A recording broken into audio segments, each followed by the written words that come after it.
Yes, guys, the Super Eagles of Nigeria secured the victory. What can I say? What can I say? It was a hard fought one. It wasn't the way we would have liked to win it. But in a crucial game like this, all that matters is that we won. Thank you for joining the post match show. It is Nigeria 1, Rwanda 0. Hard fought victory in Uyo.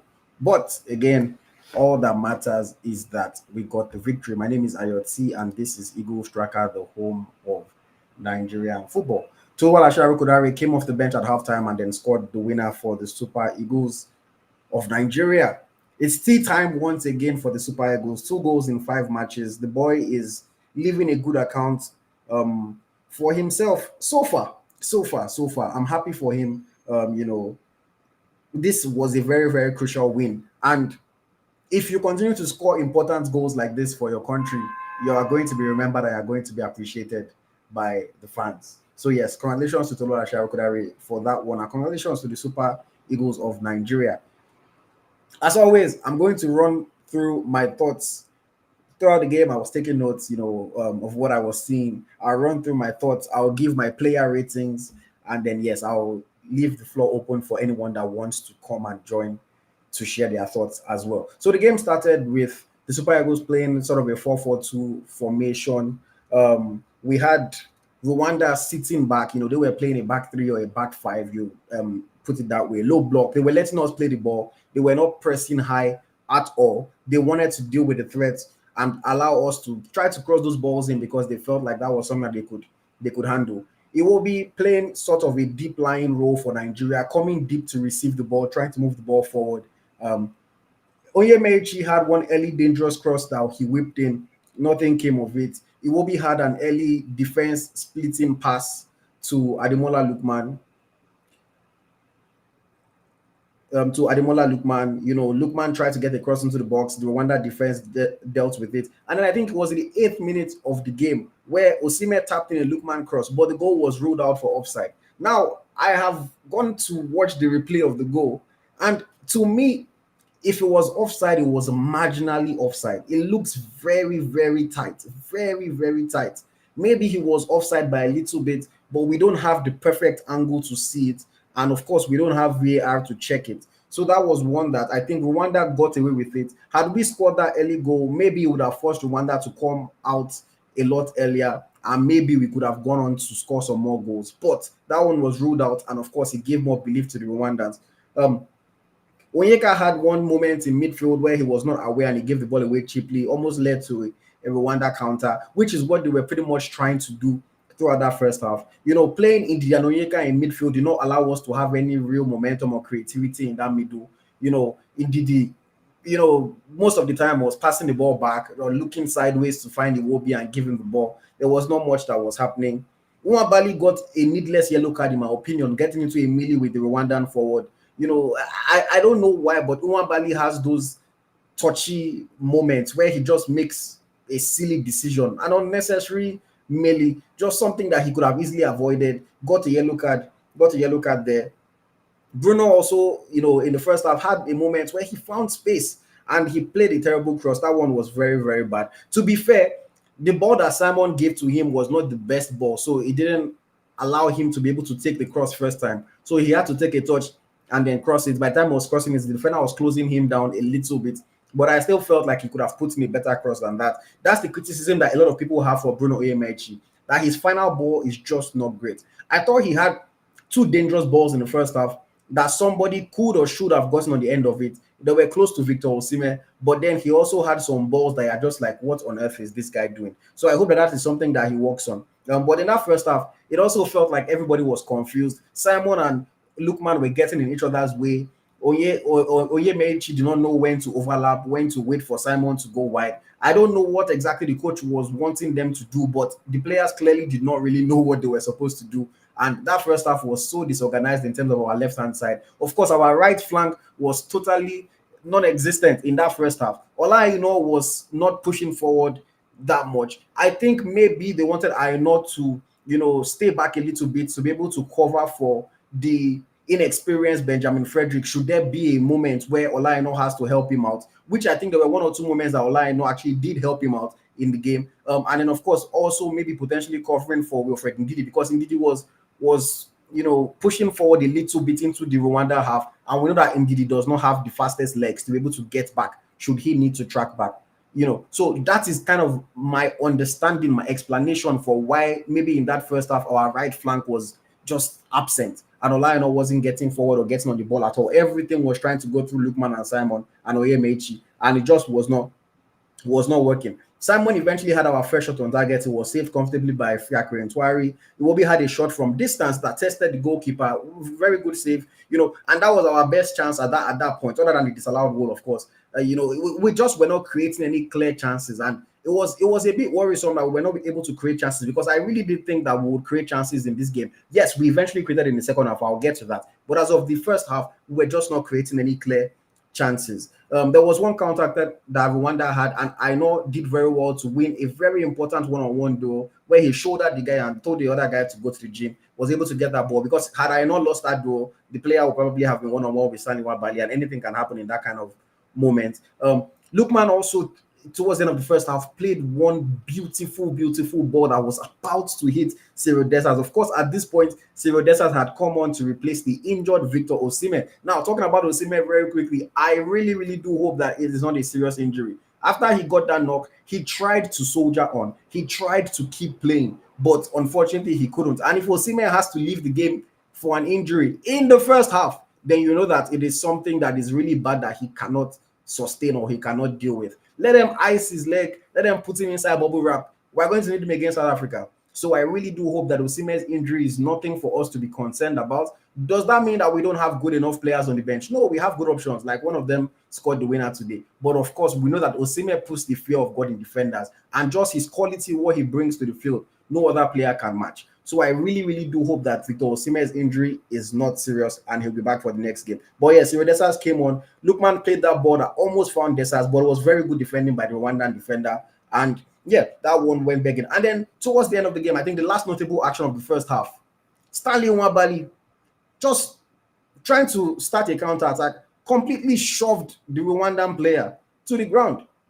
Thank God that there's no VAR. Like, thank God that there's no VAR. Because again, I don't know why Nwabali just has this brain fart moment. I don't know why he has this touchy moments where he just does something completely unnecessary or does something extra. Even in the second half, there's the one that he came out to claim the ball. He claimed the ball, but for some reason, he used his leg to sweep the Rwandan attacker. Some people might say, oh, that was inadvertent. No, I honestly do think he could have avoided sweeping that Rwandan attacker. I do think so. The ref didn't give anything against us in that moment. I don't think it was a foul because Nwabali had control of the box, and you can control of the ball rather, and you can say his momentum is what carried him into the defender, or the attacker. But I think Nwabali could have avoided it, and I know for a fact that he could have avoided shoving that guy towards the end of the first half. If there was VAR, they very, very well could have pulled that back and could have sent him off, even if not for a straight red, maybe a second yellow if the ref had a very, very clear view of it. I know that VAR does not intervene for yellow card situations,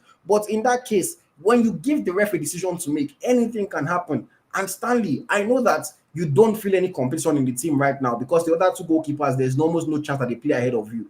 But you have credit in the bank when it comes to Nigerians. We like you because you came into the team in a crucial moment and you did well at the AFCON. But don't spoil it, man. Don't spoil it. If you have those kind of brain fart moments in important games and we end up not winning, it's going to be bad on your reputation and on your legacy. You see, Nigerian fans, you can do what the brother boys say, you can do 99 good, you go remain one. The one where you mess up, that's what people are going to remember you till you retire. So Nwabali, please calm down. I hope the players talk to him. I saw even in the first one when he was trying to fight, Bassi had to come and hold him and almost tell him, like, guy, what are you doing? He needs to just stop getting too overconfident or too carried away or just getting too excited and getting into all these unnecessary melees. I really, really do hope that it does not happen. But yes, at halftime, the coach made a change to his style of play. In that first half, we were trying to play through the middle primarily against a team that was playing a back five, that was playing a very low block. It just wasn't working. Simon and Lukman were getting into each other's ways. It just wasn't working. And then the coach at halftime decided to bring on Toluwalashe Arokodare in place of Frank Onyeka. He moved Alex Iwobi down to play alongside Ndidi in midfield. So Iwobi was offering still that deep line playmaker role, but also an avenue, a channel to move the ball from defense towards the attack. And then Arokodare partnered up with Cyril Dessers. It allowed Lookman to take one flank, Moses Simon to take the other flank. And we did see the effect of that. In the second half, we saw how the players came more into the game, took more control of the game, and started to create some more chances. There was a moment where we nearly also gave away an unnecessary free kick in a dangerous area, but nothing really came of it. And then in the 56th minute or thereabout, it was a good play by Moses Simon down the left-hand side. I know shot, took a couple of deflections, and then Toluwalashe Arukudare, right place, right time, while it was on the ground, almost a scissors kick, an overhead kick while on the ground from a prone position. You can say he was lucky to just be there, but something that is an uncanny ability that a lot of the best strikers in the world have is just being in the right moment. That one wasn't any movement, it wasn't anything. He struggled for the ball, he happened to fall down. Some Rwandan players were running back on the field, so they played him on side. But I think that his instincts there was very sharp. His awareness was very high. Even though he was on the ground, he wasn't on the ground just looking around like, he wasn't on the ground just complaining that, this play has gone. He was on the ground, but he was still paying attention to the game. And the moments that the ball came to him, he was able to finish very, very well. It was a scrappy goal, but as long as he crosses the line, it counts as a goal. And we were able to get that goal that ultimately proved to be the winner for us. So again, congratulations to Oluwaseyi Arokodare. 2 goals in 5 games. The 2 goals fairly fortuitous, but at the same time, they say what? Fortune favors the brave. If you don't take these opportunities, if you're not aware, if you're not playing hard, if you're not in these moments, you don't get these fortunate incidences. So I cannot take anything away from him. I am happy for him, and I'm happy that he got that goal. Ultimately, I'm happy that Nigeria got that goal because he ended up being the winner in this one. We had a moment where Benjamin Frederick played somewhat of a bad pass. I think it was a bad pass, a dangerous pass to Stanley Nwabali. Nwabali had to clear that one. Nothing came of it. Simon also had another shot in the second half that was saved. Lookman on the rebound was also saved. These 2 moments, I can critique the players for not scoring. Moses Simon got the ball on the left side on the edge of the box. He had enough space and time to try to, organize himself very well and get that shot. The shot was saved by the goalkeeper, Ntwari. And I think that Ademola Lookman's zone was fairly easier. I know that Lookman's zone was on his left foot, so you can say it was on his weak foot. But I think Lookman could have finished that. On the rebound, it was in the middle of the box, facing the goal directly, and he played it back to where the goalkeeper was. On another day, this kind of missed opportunity can come back to haunt us. I'm happy that it didn't today, but I think Lookman could or should have finished that one. I think Simon should have also done better with his initial chance, but when the rebound fell to Ademola Lookman was the one player on the field that you would hope to get a chance like that. And I just think that he could have done better with the rebound there and put that thing into the back of the net. Because the longer this thing went on at 1-0, the more nervy it got. Rwanda, I think, Ndidi also had another chance where he did well to win the ball back in the box. The Rwandans were not paying attention. He did well. He won the ball back in the box. Again, shot straight at the goalkeeper. It was a fairly tight angle. Ndidi is not a goal scorer, so I can cut him a bit of slack. But again, another chance that went begging. Moments that are being wasted. Moments that thankfully do not come back to bite us in the butt. But that was another one. Rwanda started growing into the game because, again, if the game is 1-0, the longer it stays 1-0, the more the opponent starts to feel like they do have a chance. The more they start to feel like they can get something out of it. And that's exactly what happened with Rwanda. They eventually got a corner kick. And then from the set piece, it was a dangerous moment. The first header, I think, was blocked close to the line by Calvin Bassey. And then eventually the second ball, Nwabali was able to claim. But very easily, that could have been 1-1. I'm very grateful to God that it wasn't. We got a free kick towards the end of the first half, rather of the second half, and then Moses Simon from about maybe 25-30 yards took a good free kick. It was well saved by Ntwari. Yes, the goalkeeper should have saved it. The pace on the shot wasn't the most, but I thought it was a decent free kick still from Moses Simon. And then, Rwanda had another long-range effort towards the end of the game, saved by Nwabali. It was a tense affair. One thing that we saw was that the coach, Eric Shell, learned from the mistake that he made against Zimbabwe.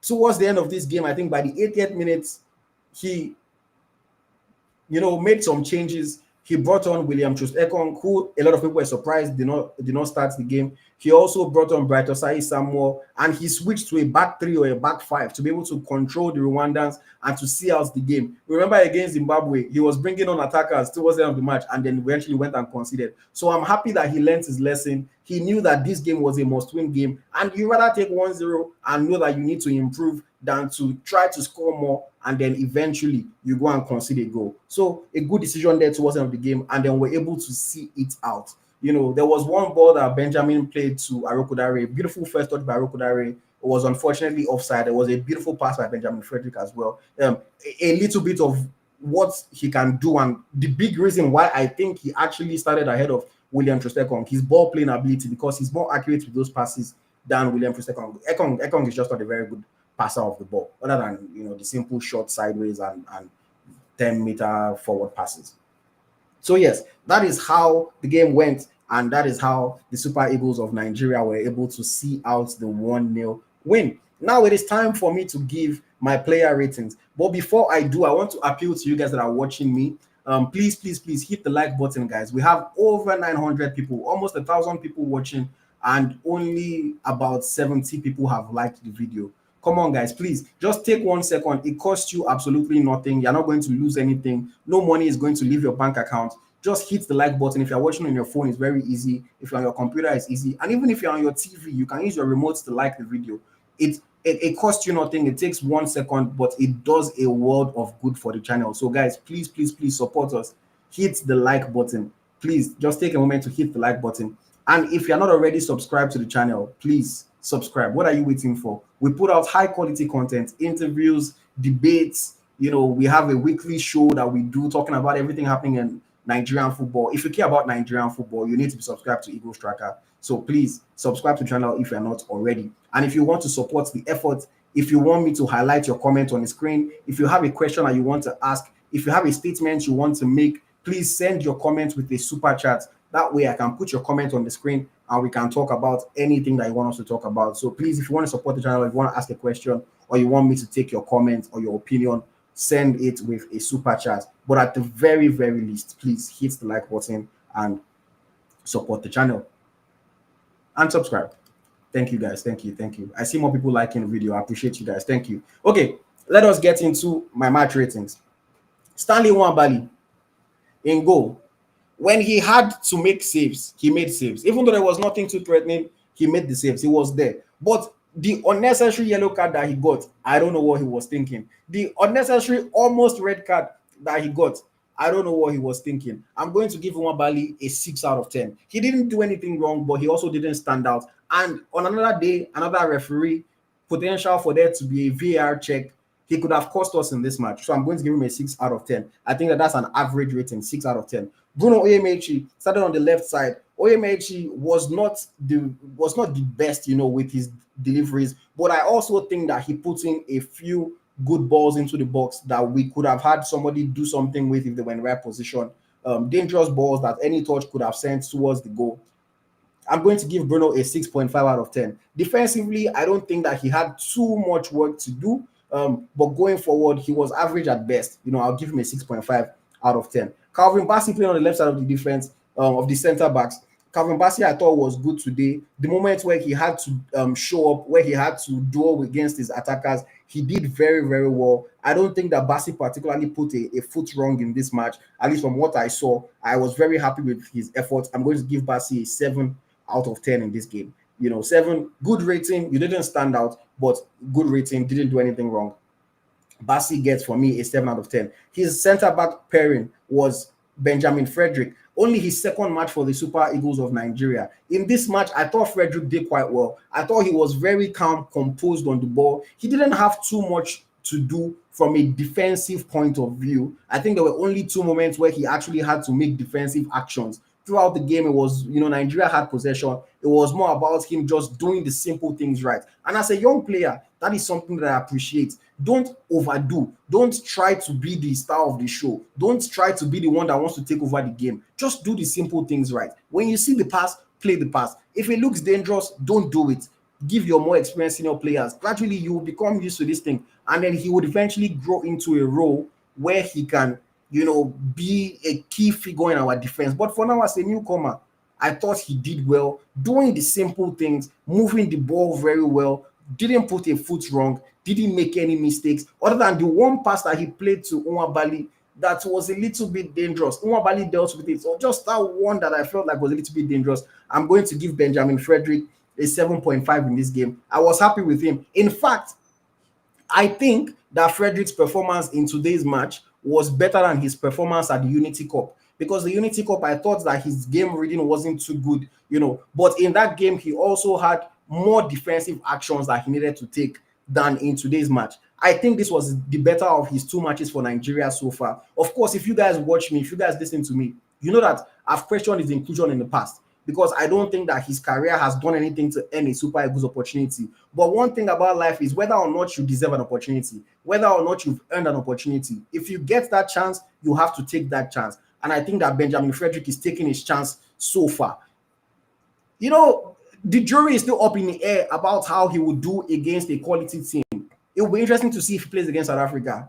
But so far, so good. 7.5 out of 10 for me as far as Benjamin Frederick is concerned. Olaoluwa, I know, played from the right side.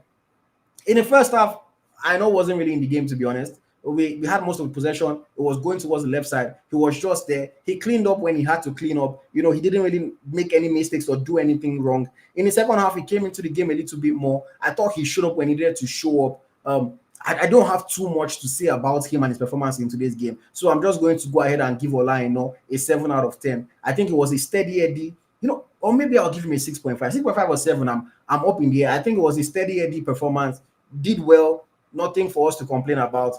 But we know the quality that Ola has. We know that if he's up against a winger that is going to threaten him, he's always up for the challenge because he can defend very well. And then going forward, he can also offer a lot. So I'll give him 6.5, 7 out of 10. You guys can choose the one that you want. Going forward to the midfield, we had Ndidi, Onyeka, Iwobi. I thought Ndidi did very well in this match, to be honest. Going forward, not the best because we know that Ndidi is not a forward-minded player per se. His job is to tackle. His job is to intercept balls. His job is just to give it to the more creative players. But in this game, I thought Ndidi did well for the entire match. Honestly, I didn't see any mistakes that I'm like, Wilf, what are you doing? And a lot of people have become very critical of Ndidi for whatever reason. If a player makes one mistake, just like I was saying earlier, if a player makes one mistake, everybody starts to talk as if, he has suddenly become some terrible player. I thought Ndidi was very good today. I was impressed with his performance. Yes, again, like I said, going forward, he doesn't offer much. He had one shot from the edge of the box, was really never going to go in. And then he had the other shot inside the box after he won the ball back. So I'm giving him credit for winning the ball back and then taking the shot that the goalkeeper saved. I'm going to give Wilfred Ndidi a 7 out of 10 in this match. I thought I was happy with his game. Frank Onyeka playing beside him. Frank the Tank was pushing forward, wasn't really connecting well. I felt like sometimes he was driving with the ball and he wasn't sure who to pass to, where to release it to. But also in that first half, all of us were confused in attack, including me that was watching at home. I was confused in that attack. So Onyeka for today's game, he went off at the break. I can only give him a 6 out of 10. Nothing to really talk about. Didn't particularly make too many mistakes. He made one mistake where he just did not have the awareness to know where he was on the ball, and the Rwandan player picked his pocket, but it didn't lead to anything. I'll give him a 6 out of 10, Frank Onyeka. Alex Iwobi once again playing this deep line playmaker role for the Super Eagles of Nigeria, dropping deep, trying to get the opportunities going for us. He played a few good passes, if I'm being fair to him. He had some good passes, some good moments, but at the same time, I would really love to see Iwobi not have to drop too deep for Nigeria and rather have opportunity to be able to take the ball and just play forward-mindedly. And it's one thing. Sometimes, as I know, you might have to come back and get the ball. But when you're dropping so deep that you're essentially beside Calvin Bassey in the defense, it's a bit too much for me. I think the coach needs to figure out the best way to use to use Alex Iwobi. We see how good Iwobi can be when he plays for his club. We see how much of an impact he can have in a game. We see how influential he can be, but we don't get that with the Super Eagles of Nigeria. So I think that the coach needs to maybe figure out the best way to use Alex Iwobi. For today's game, I'm going to give Iwobi a 6.5 out of 10. I still don't think that he did badly. I don't think it was as bad as, maybe a Bruno or an Ndidi, who I gave sixes, or Stanley Nwabali. But I also think that Alex Iwobi can do more and should do more. But I also think that a large part of it is because of the instructions and the role that the coach is asking him to play. So Iwobi, for me, gets a 6.5 out of 10. Over in the attack, Moses Simon. Moses Simon in that first half, completely confused, completely confused. He had maybe one good ball that he played for Ademola Lookman. In the second half, he came back, did a bit better, tried to create opportunities. The goal that we scored eventually was because of good play that Simon had done on the left flank. But, Simon is a player that likes to dribble. And when you're a player that likes to dribble and you lose more of your dribbles than you successfully complete, then it looks bad on you. It looks bad on you. And again, the other opportunity that he had, the one that he took the shot and the goalkeeper saved, it was a good save by the goalkeeper, but I also think that Simon could have done better there. His set pieces were not the best today when he took the set pieces. The free kick that he took was a good shot that was saved by the goalkeeper, but his corner kicks were not the best corner kicks today. I'm just going to give Simon a 6.5 out of 10. I think that he was still better than some players, but I also think that his game could have been a lot better. 6.5 out of 10 for me, as far as Moses Simon is concerned. Ademola Lookman, for a player that has not played a single game this season, that I don't even know if he had a preseason training with his or camp with his club. I thought Ademola Lookman was quite good today. Again, in that first half, all of them were confused, getting into each other's ways, just being all over the place in that first half. But one thing that I was really impressed with Ademola Lookman for was his work rate, his energy, trying to pinch the ball around the box, walking back, tracking back, trying to help the team out to get the ball and to get us on the counter attack and to get us, on the attack in good positions. I thought Lookman, for the 70 odd minutes I was on the field today, I thought he did quite well. He had some moments where he tried to shoot, his shot was blocked. He tried to pass, the pass didn't quite connect. I understand it's a football match. You're not going to be successful with every single action. But I definitely think that he did better than some of the other attackers that were on the field today. So I'm going to give Lookman a 7 out of 10. I'm going to give him a 7 out of 10. Very impressed with him, considering the fact that I didn't even want him to start, because I wasn't sure how he was going to be, because he has not played at all. He has barely trained with his club. I'm giving him a 7 out of 10. Ademola Lookman, good one today. And then for Victor Osimhen, I'm not going to give Victor Osimhen a match rating because he went off quite early in the game with an injury. Of course, he scored a goal that was disallowed. Whether or not it was the right decision to disallow the goal is up for debate. I haven't seen the perfect camera angle. The angle I saw, it looked onside to me. But I know that perspective, it's hard to know exactly. Maybe his knee was a little bit offside or something. It's hard to know exactly. To me, it looked like a goal, but we don't have VAR in the Godzilla Cabio Stadium, so the goal was disallowed. I'm not going to give Victor Osimhen a match rating today. I just don't think I can give him a match rating. And then to the substitutes, we had Cyril Dessers come on for Victor Osimhen. I thought Dessers worked hard today. I thought he tried to contribute towards the team. There was one break that he had that he was 1v1 against the Rwandan defender. Unfortunately, he got stopped by the defender. He maybe could have passed to Arukudari on the right side, or maybe he didn't see him. Who knows? But he didn't do anything particularly bad today. He also didn't do anything particularly good. I'm going to give Dessers a steady 6.5 out of 10. Tolu Arukudare, who came on at halftime to replace Frank Onyeka, of course, he's the match winner. Of course, he was the goal scorer. I'm going to give him credit for that. Right place, right time. He worked hard. Today, there was something that I really saw that I liked from Tolu Arukudare, and it was the headers that he was winning. He wasn't just winning headers for winning headers' sake, if that makes sense. He wasn't just heading the ball in no direction. There were times where he was trying to head it controlled to the person on the edge of the box. There were times where he was trying to control the header towards Cyril Dessers, and I thought that was quite good for him. He wasn't just saying, okay, every single ball that comes, let me try to head it towards goal. He had the awareness, he had the intelligence. He's improving as a player, and I'm happy to see it. So I'm going to give Arukudare an 8 out of 10 in today's game. Of course, it was the match winner for us, so we're very grateful for that one as well. And then late subs in the match, we had Bretasai Samuel come on, we had William Trust Ekong come on, we also had Fisai Dele Bashiru come on. I don't know if I particularly can rate those players. If I should rate any of them, I think it would be Fisadile Bashiru because he had more time on the field than the rest of them. But even he only played 15 minutes, so it's hard for me to really talk or speak towards his contribution in today's game. Overall, I think game the players did decent. The first half was poor. Second half, they came into it more.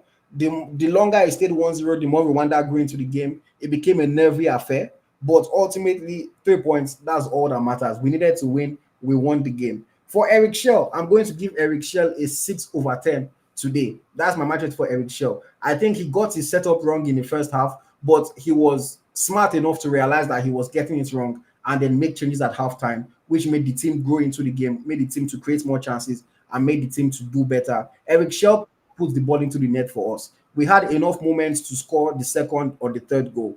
Eric Shell cannot finish for us.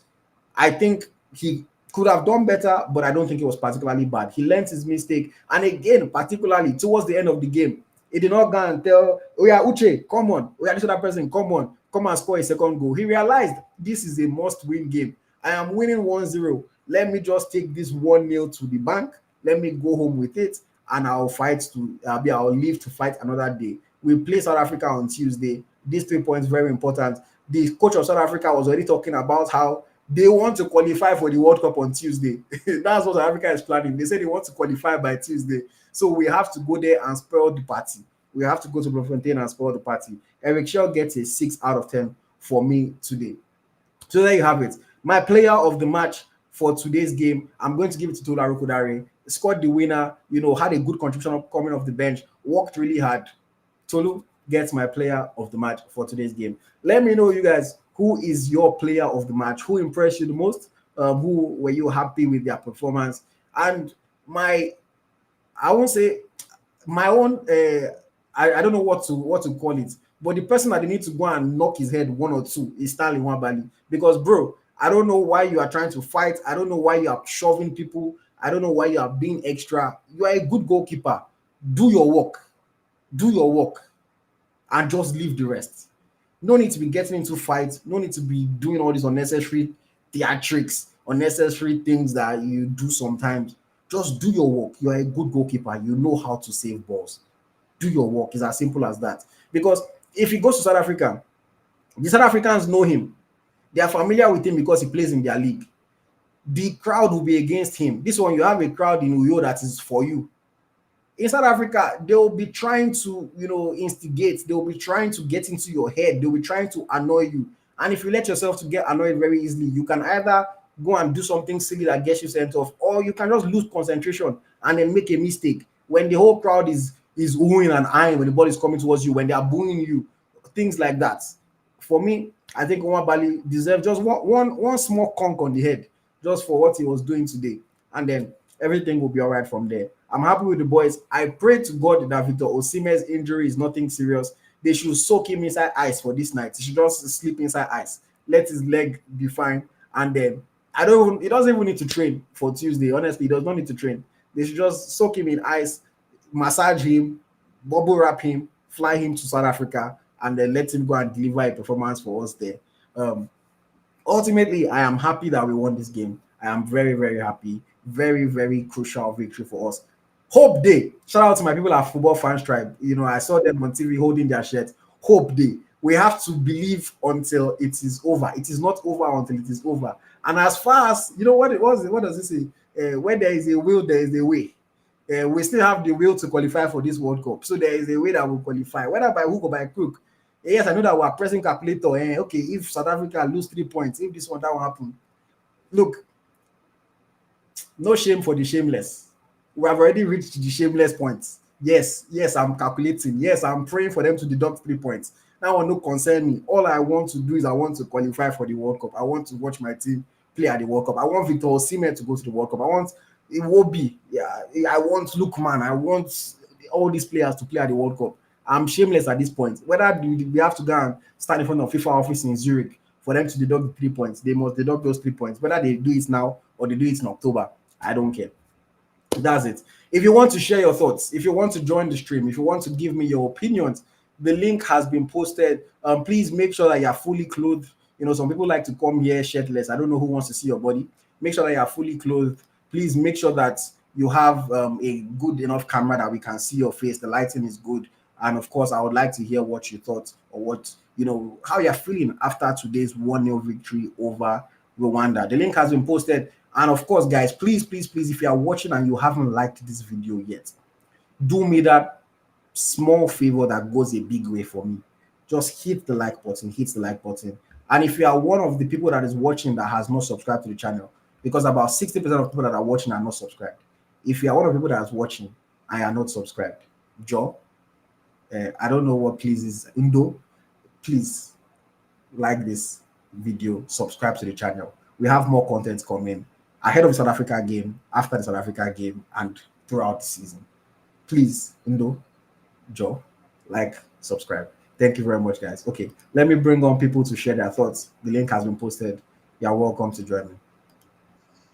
Hello, Munachi, welcome. Please, it's not Undo is sorry. Undo is sorry. Biko, yes, Biko is like.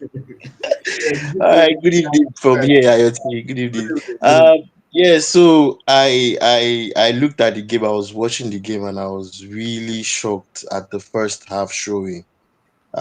Which just goes to say that not every human is perfect. But Stanley Wabali is, you rightly said it. These antics today was not it. I don't know what got into his head. Whether it was because we didn't score, Even there was one he did in the second half. He just launched at that Rwandan guy like with his leg, and I just felt like if it was the Nations Cup, they will call that. They could call that a foul or something, or they could just give him a red card for it. But I don't know what went on with him today. Overall, I would say it was not a so good performance, but 3 points, I will take it in the bag. Right now, just like you said, I'm shameless. Anything goes. Whether one goal we win, make sure it's 3 points. We just win all our remaining matches. As for Tolu Arokodare, I'm really gassed for him. I'm really happy for him because he just anticipated that that ball was going to come, and then he just brought his leg, stuck a leg, and it went in. Um, One thing I still don't like, I don't know whether Bruno was playing under instructions today. There were avenues whereby Simon will hold the ball, then Bruno will stand at his back, try and make a run, man. The front is there, make a run so that he can pass to you. I can then again his crossing too was wayward, especially in the first half. His crossing was wayward. I can understand that there was one point where he had the ball and Iwobi was there. I could understand that okay, Iwobi was tired after running the show, but anything could have happened. And I think they managed the game well. They managed the game well. The Rwandans, they didn't really bring anything to the party today. Let's just be honest. They did not. The only thing is that it was just that one header. Thank God Wabale was positioned for it. So I'm waiting. I'm waiting for to see the next game, how we are going to fare. I'm hoping that Osimhen too, the injury is not serious. I am hoping so because he looked pretty disgusted. He looked pretty frustrated, and I just started feeling sorry for the young man because every time he gets close to that dream, he's always injured or something just happens. So, but I'm pleased overall. I'm pleased with the game. I'm pleased. I'm pleased. And finally, before I let you go, your player of the match. Tolu. Tea time. It's tea time. Mm. It's tea All right. time. It's Tolu. All I'll right. give it to Tolu. Thank you very much, Munachi, man. Always nice to hear from you. You're one of the people that I know your face, I know your name because you're always coming on. I appreciate you. All right. Next time is Biko, not Ndo.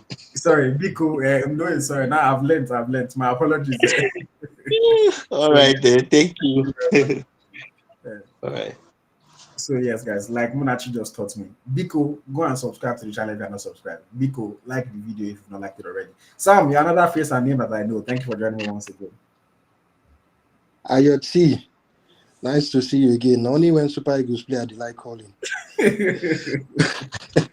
yes, 1-0 victory But over Rwanda, man. Tight game, every game. How do you feel? it was a very tight game, but I don't know what it is, but it just tells how I know at the end of the day we were just looking for a win, any kind of a goal, scrabbled goal, any kind of goal. But it just shows how bad we've gone down. Hmm. This is us struggling to win a Rwanda by 1-0. Like towards like the last 10 minutes, everyone was on the edge. Like, make what happen for the last game against Zimbabwe. Can you imagine? That's how bad we've gotten with our game. Hmm. The players did well. I don't want to point out anybody, but I'll really point out Nwabali. I don't know which I don't understand what's wrong with Nwabali. See, I understand sometimes too. It's good to play in the heads of the strikers. Mm. So on the Olise has said this back in their time, them as players, before they even get on the pitch, they will put fear in the opponents, put fear in the opponent. But they didn't know how to do it.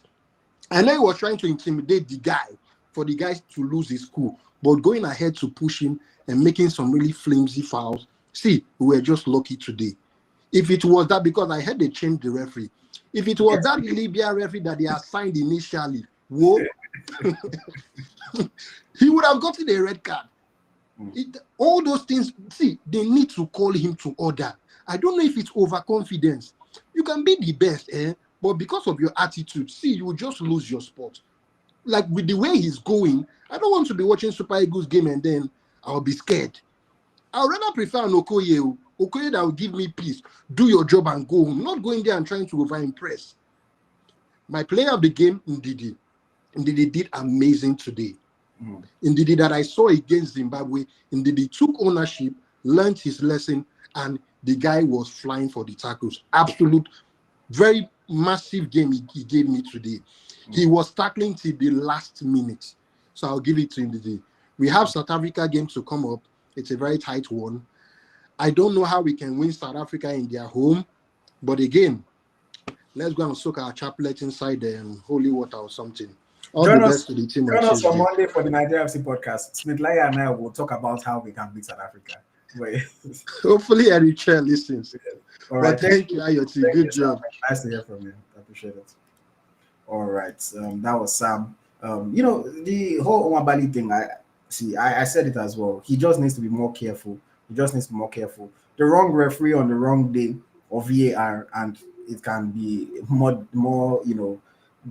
what's the word, disastrous situation than it was today. And another thing that what he mentioned about us changing the referee, something that I was thinking of, because we initially had a Libyan referee appointed for the game. We protested that we did not like the Libyan referee because of the tensions that we had with Libya when we traveled to play against them. And they switched the referee for this guy, I think from Chad. And had it been that he saw the other push that Nwabali did and sent him off, some Nigerians might still come and say, referee is doing us, or referee is not doing this or the other, not knowing that it's almost the referee that we asked for that they gave us. We just need to avoid making any things that will force the referee to make a decision, because if you make the referee have to make a decision, you can never be sure. Sometimes it can go against you. But yes, welcome, Arthur, man. Thank you for joining me. Yeah, good evening. Yes, good evening. Hello, can you hear me? I can hear you. Yes, go on. How do you feel about the game? I'm so ashamed of this team. I'm so ashamed of this team. That was a shambolic performance, as in, against Rwanda. Is this how we're going to beat South Africa? We're not going to the World Cup. I'm so ashamed. Like that first half practice was like, that's all that matters. But at least this is Nigeria now. This, like, are you telling me that if it's England that is playing Rwanda or Germany or as in Nigeria is a big team in Africa, how can you be playing Rwanda and you are defending for the last 20 minutes? They only played from like the first second 45 minutes, like the first 20 minutes of the second half. That was the only performance they gave in this match. From the 70th minute to the last whistle, they were defending over the midfield of Nigeria. Can you imagine? We are not going anywhere. This is not the way to. What is this? I'm so tired of this thing. If not for the love I have for this match, I would just say that we don't deserve to even be at the World Cup. Like, come on. That first half tactics was shambolic from the chair, to be sincere. Right side, nobody was there. We were just breaking from that side. Nobody, if serious in that first half, they would have scored us. We are not even serious. Play everybody in their position. I know, yes, Chukwueze might be bad sometimes, but play him at the right position. Play in the left position. Play everybody at their position. Stop playing people out of position. That's why Lookman were clashing at the first half. Nobody wants to be at the right. Nobody wants to be there. Play put at least second half. We say that Osimhen living in that first half. I feel like okay because I think we switched to 4-4-2 in that half when we brought on. That was what gave us this goal. Because if we continue with that first half tactics, this people would have won us today. I'm serious about it. If we really want to go to this World Cup, then we should try. Even if we go there to defend in South Africa, then we'll play. But this performance today, I don't see them. I think we are losing on.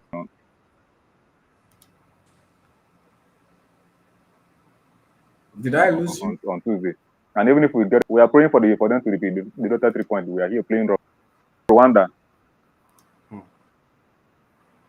Every single performance this is the same thing we are doing.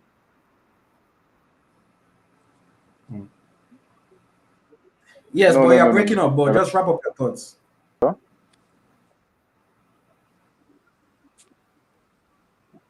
Okay. I think also you're having connection issues, so maybe I will try to bring you on after I've taken some more people if you are still on. But I want to quickly take a comment from Victor Cobham, who is a member of the channel. Guys, you can also join the channel as a member. It costs a cup of coffee, but it helps to support the channel, and of course, you get exclusive content and other perks.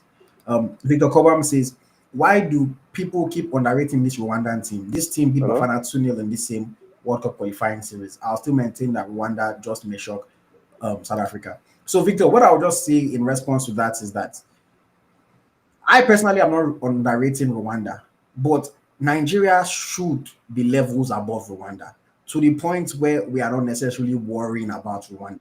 You know, I like to give examples of like today, England played against Andorra. Andorra has beaten somebody before, but England is going into that game knowing fully well that they will beat Andorra, and they don't have to worry and be nervous and be stressed during the match. Does it mean that there can never be a time that Andorra may shock them and get a draw or something? No. But, it's the same way. If Manchester City is going to play against Wolves, for example, Wolves is not a terrible team, but Man City know that they are supposed to go there and win the game. And that's what Nigerians expect of the Super Eagles of Nigeria. It doesn't mean that the other teams are bad, but people expect us to be that good, where it does not matter how good that other team is. And that's what you are maybe not understanding. There is really no reason, if we're being realistic, with the kind of quality players that we have, we shouldn't be struggling a 1-0 win over Rwanda. We shouldn't be. We should be doing better. And people have seen Nigeria be good in the past, so people want Nigeria to be good again. So that's my thoughts on that, Victor. But yes, Soji, welcome, sir. Thank you for joining us. Thank you very much. Thanks for the great job you're doing. Thank you. So, what first thing I want to say is I think it's better. I know I might sound a little bit old school. I've observed the Super Eagles and how they behave. If they had won a 5-0, let's say 5-0 for instance, I think I'll just give up. You know why? Because based on antecedents, I always follow history. When they perform too well and then they get it easily gets to their heads.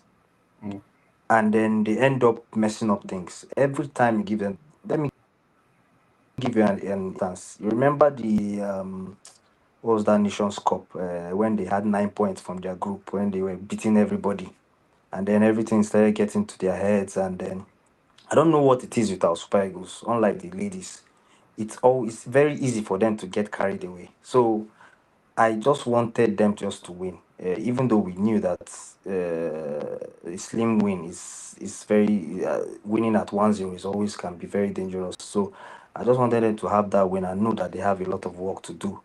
And secondly, there's another thing I've noticed with our teams: administration. I think administration is a serious issue. It seems they're always reactive to things because there's no reason why we had a qualifiers and you know that almost half of the teams are playing in South Africa and you waited because you felt you would just come and cruise and stroll and just win all the matches. And now that it's getting towards the end and it's getting tight, they are now running helter skelter and all that, trying to protest and all that. That's by the way. Secondly, I might be sounding old school again. Our players have to be very careful. I don't like the fact whereby people just stroll into camp, talk to the players, touch them, all those things. If people don't know what happened in Ivory Coast, the Nations Cup finals, what made them to lose that match, Juju was involved. Our players were too carefree. I know I might be sounding very, but I know what I'm saying. Osimhen was all over the place with Drogba. All the players were shaking hands with them. You think you It think you think works. Drogba put Juju on Osimhen? No, it might not be Drogba, but I feel you will never see Moroccans or Egyptians doing that. You will never see them. If, for instance, if Moroccans have a match anywhere, they take their own food. They isolate themselves. They don't just, they are not careless. I think we need to change the way we do things. These things are not ordinary. So they have to understand that yes, even though maybe if an England comes and then wins them, when it comes to Africa, it's always different. They have to be very proactive. They have to be prepared, both mentally, spiritually, and anything they can do. Not that they'll go to South Africa snapping with fans and all that. There are things those people can do.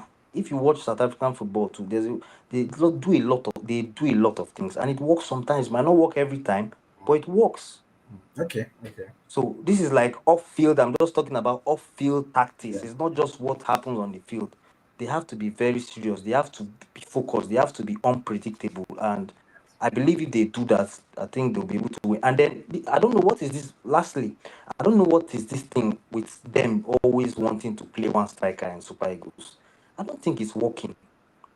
I feel we are almost very, we are more comfortable when playing two strikers. The game always changes in our favor when we are playing two strikers. So the idea of stressing one striker every time, I think to me, only is like using, instead of using our strengths, we are always not, what's the word now? We are not maximizing our our strengths. Let me put it that way. So I just feel maybe the coach should be looking into that. So All right. that's my brief Thank you. take here. Yes, Thank you very much. Yeah, I appreciate you joining and sharing your thoughts. you're welcome. Thank you. So Soji is implying that maybe there was juju in Ivory Coast. I mean, that's a bit funny, but I understand what he's saying in terms of us just making sure that our players are more, secure. Our things are organized properly. I can see some people in the comment telling me African football has changed. African football has changed. I don't know why people keep on saying this thing as if we all don't know that yes, African football has improved. We all know this. African football has improved. Yes, nobody's asking Nigeria to go and win every single game because no football team wins every single match. But again, as much improved as African football has become, if we are supposed to be among the best teams in Africa, which we claim to be, we should be able to assert ourselves and do better most of the time. This is only our second win of this World Cup qualifying series. All the other teams that claim to be top African teams have won 2+. Morocco, yes, I think they drew against Sudan in one of their matches, or DR Congo, either of the two. But they've qualified for the World Cup and they've shown that they're the top team in Africa.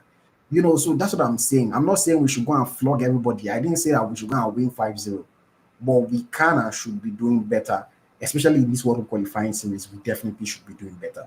So you guys need to try to understand. Nobody is saying African teams are not good or Rwanda is a bad team. We are supposed to be better than them. That's the point that I'm trying to make, and hopefully you guys can understand. But yes, welcome, Mr. Nathaniel. Thank you for joining me.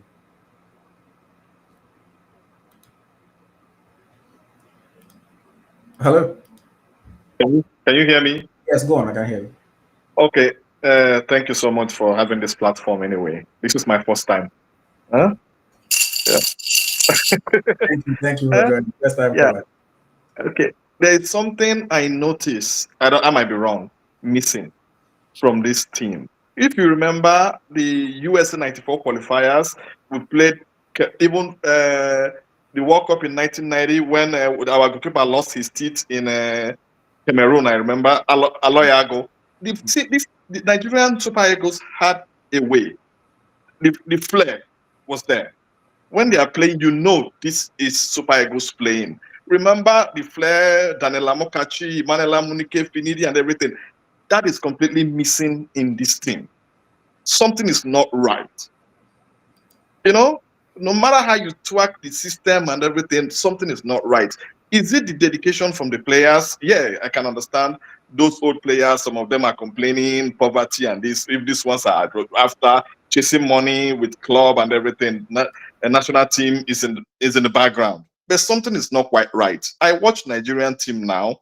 I don't see that Nigerian, the experience you get from watching Super Eagles in the 90s and in the early 2000s. Something is not quite right. I don't know if it's the coaching, but I'm just worried that it might actually decline because I don't see this team beating South Africa in South Africa, honestly, with what I saw today. It's just disappointment everywhere. One or two, yeah, I'm happy. What about if what you saw in the second half? Do you think that they can, if they do that for the entire game, can they beat South Africa? It's difficult because South Africa will not just sit and wait for them. You know, South Africa will not sit and wait. And South Africa has a very good coach. Remember, Yeah. they have a very, very good coach who's very smart. Who's very smart. Yeah, I'm happy Benjamin Frederick, at least we have, is like a factory coming out. You retire people, you bring in somebody's coming into, because I don't see a complaint for the next, maybe this, if by the grace of God we qualify for the World Cup, that will be Econ's last. Somebody's coming in now, somebody quite young to replace, take his place and everything. But there's just something missing from this team. Remember when JJ holds the ball, Kanu hold the ball, defenders go to panic now. This one, Ademola Lookman, African Footballer of the Year for crying out loud, hold the ball. Rwanda defender, not even look him as something spectacular. You know, he's supposed to be African Footballer of the Year. Something is not quite right. Like I said, I might be wrong, but something is just not quite working. That flair is not there. When you watch Nigerian team before, you know something, you know you're watching Nigeria, even if we are playing away. Like some people lost their tooth in Cameroon. Dedication to the national team. At that time, Nigerians were not playing in England. Oh. It was all Belgium and Holland, if you remember. Most of them were in Belgium and in Holland. A few of them in Holland, like Finidi and Kano. None of them were in the top leagues then. But the dedication to national team was there. I don't know what's going on, honestly. No, I understand you. I mean, I know that if you've watched Nigeria in our glory days, then you expect a lot more from the current generation, and that's what I'm saying. Like, you know, we're not expecting teams to be easy, but we're expecting to be better than the opponents. You know? Correct. We have good players, and like you rightly mentioned, our players are playing in top teams around the world. We just celebrated 3 new players joining the English Premier League, yeah. And you would want to believe that they would be able to go and impose themselves on Rwanda. I thought the second half was much better. I think that if they carry along like that, you know, against South Africa, one good thing about South Africa is that they don't like to sit back. They're not going to play 5 defenders and sit back the way Rwanda sat back today. So when you play against a team that is ready to play, there's usually more opportunity to get into those spaces, to find those gaps and to break them down. So that could be something. I mean, it's not going to be an easy game, South Africa. Definitely. The players know that they have to win. So one way or the other, let's hope and believe. I just hope, because when you watch Nigerian players, you know this. You follow the Premier League. I watch your programs very well. You follow the Premier League. You follow all the top leagues. When you watch Nigerians play in their clubs, it's like their commitment to their clubs is quite different from when they come to the national team. Or is it because they don't have time to train in the national team? But when you watch Calvin Bassey in Fulham, he wants to die. When you watch Iwobi, you know, pulling strings here and there, and I'm happy Chukwueze is coming to join them now. When you watch them, you see this goal Arokodare scored today. That is the goal you need from somebody who is dedicated, who wants to do it. You know, who wants to do it, not somebody who is doing it because I want to be here. So somebody who does it because I have to be here. I want to be here, not somebody you like, okay, dragging for money first. It's just sad. Honestly, it breaks my heart watching Nigeria play with what I know Nigeria can do with what we have. It's just sad. Honestly, sad. All right. No, I understand. I see your passion, but I understand where you're coming from. Thank you very much, Nathaniel. Nice to hear. Sure. Thank you. To join our program more often, but Thank you. I watch you a lot though, but mostly from work. And I Yeah. cannot do this when I'm at work. Today's weekend, I'm off today. Okay. Thank you Yeah, very all much. right. All right. I'm welcome. Thank you. All right. But they welcome. Yeah. I'm How you very well, doing? thank you. How are you? Um, well, honestly, just like Nathaniel said, I was also depressed. I asked myself, we are playing Rwanda, and all of us had emotions. We are anxious, and we are just at the edge of our seats, praying for first goal, praying for breaking the gyms. So disappointing, anyway. Well, the first half was demoralizing and depressing because there was no creativity. I mean, a good coach. I'm not going to blame anything on coach, but Stephen Keshi of blessed memory. Look at 2013. That first 10 minutes, I mean, a football match is a period of 90 minutes. For the first 10 minutes, what you guys did in training from Monday to Friday before this match, did you see it play out in the first 10 minutes? I don't see it. If you don't see it as a coach, what should you do? Is it that you talk to the person that is missing or that is underperforming? And the next 20 minutes, we should see a difference. But the first half, before Osimhen got injured, I pray he recovered very quickly because it was the focus. And when he was out, they brought in Desert, and I couldn't see, he couldn't hold ball. If you can't hold ball and aim at the target, you hold ball to possess and then create chances. Look at his ball control. He controlled the ball, he was aiming towards the goal, and then he lost. No, Osimhen will not do that. That is the difference between a world-class player and an average player. When as a striker on the offensive to go, you the ball was sent to you, you control the ball. When you realize that you can't aim at the target, because the Rwandan keeper was very good today. He made good saves, several good saves. A good team should have read this keeper. He's a good keeper. How do We you know break that in? he's a good keeper. He made 9 saves in our previous match or so, so we already know the quality that he has. Exactly. So when Deza was brought in, I commend the coaching team because they read that Desert was not going to make anything outstanding. Then they swap around with Onyeka, Yeah. Onyeka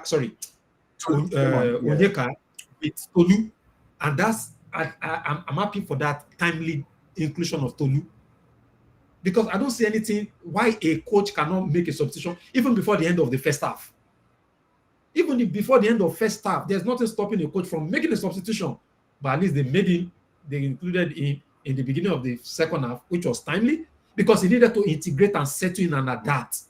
So that inclusion was timely. I thank Aino too, because I know if you look at that first half, there was nothing going on the right wing, only the left wing, focusing on Lukman. Then Iwobi was also coming there. And this Rwanda guy and their coach, they read everything, they blocked that hand. And nothing was going on the right. In the second half, I could see Aino coming. And that's why Aino became tired. For me, I think we just need a midfielder. He can play 90 minutes. He's not a forward midfielder. Ndidi was wonderful today. I will give Ndidi 9, even 10 over 10. But he's a defensive midfielder. What is missing, just like Natalia was talking about, what is missing in this thing, we need to define it. We need a functional engine room. That is a third midfielder who is forward-oriented, not defensive-oriented or going backwards. You can't score a goal by just possessing and going backwards. You score a goal by thinking of how do I break this barrier and aim at the target. Let that keeper be saving it.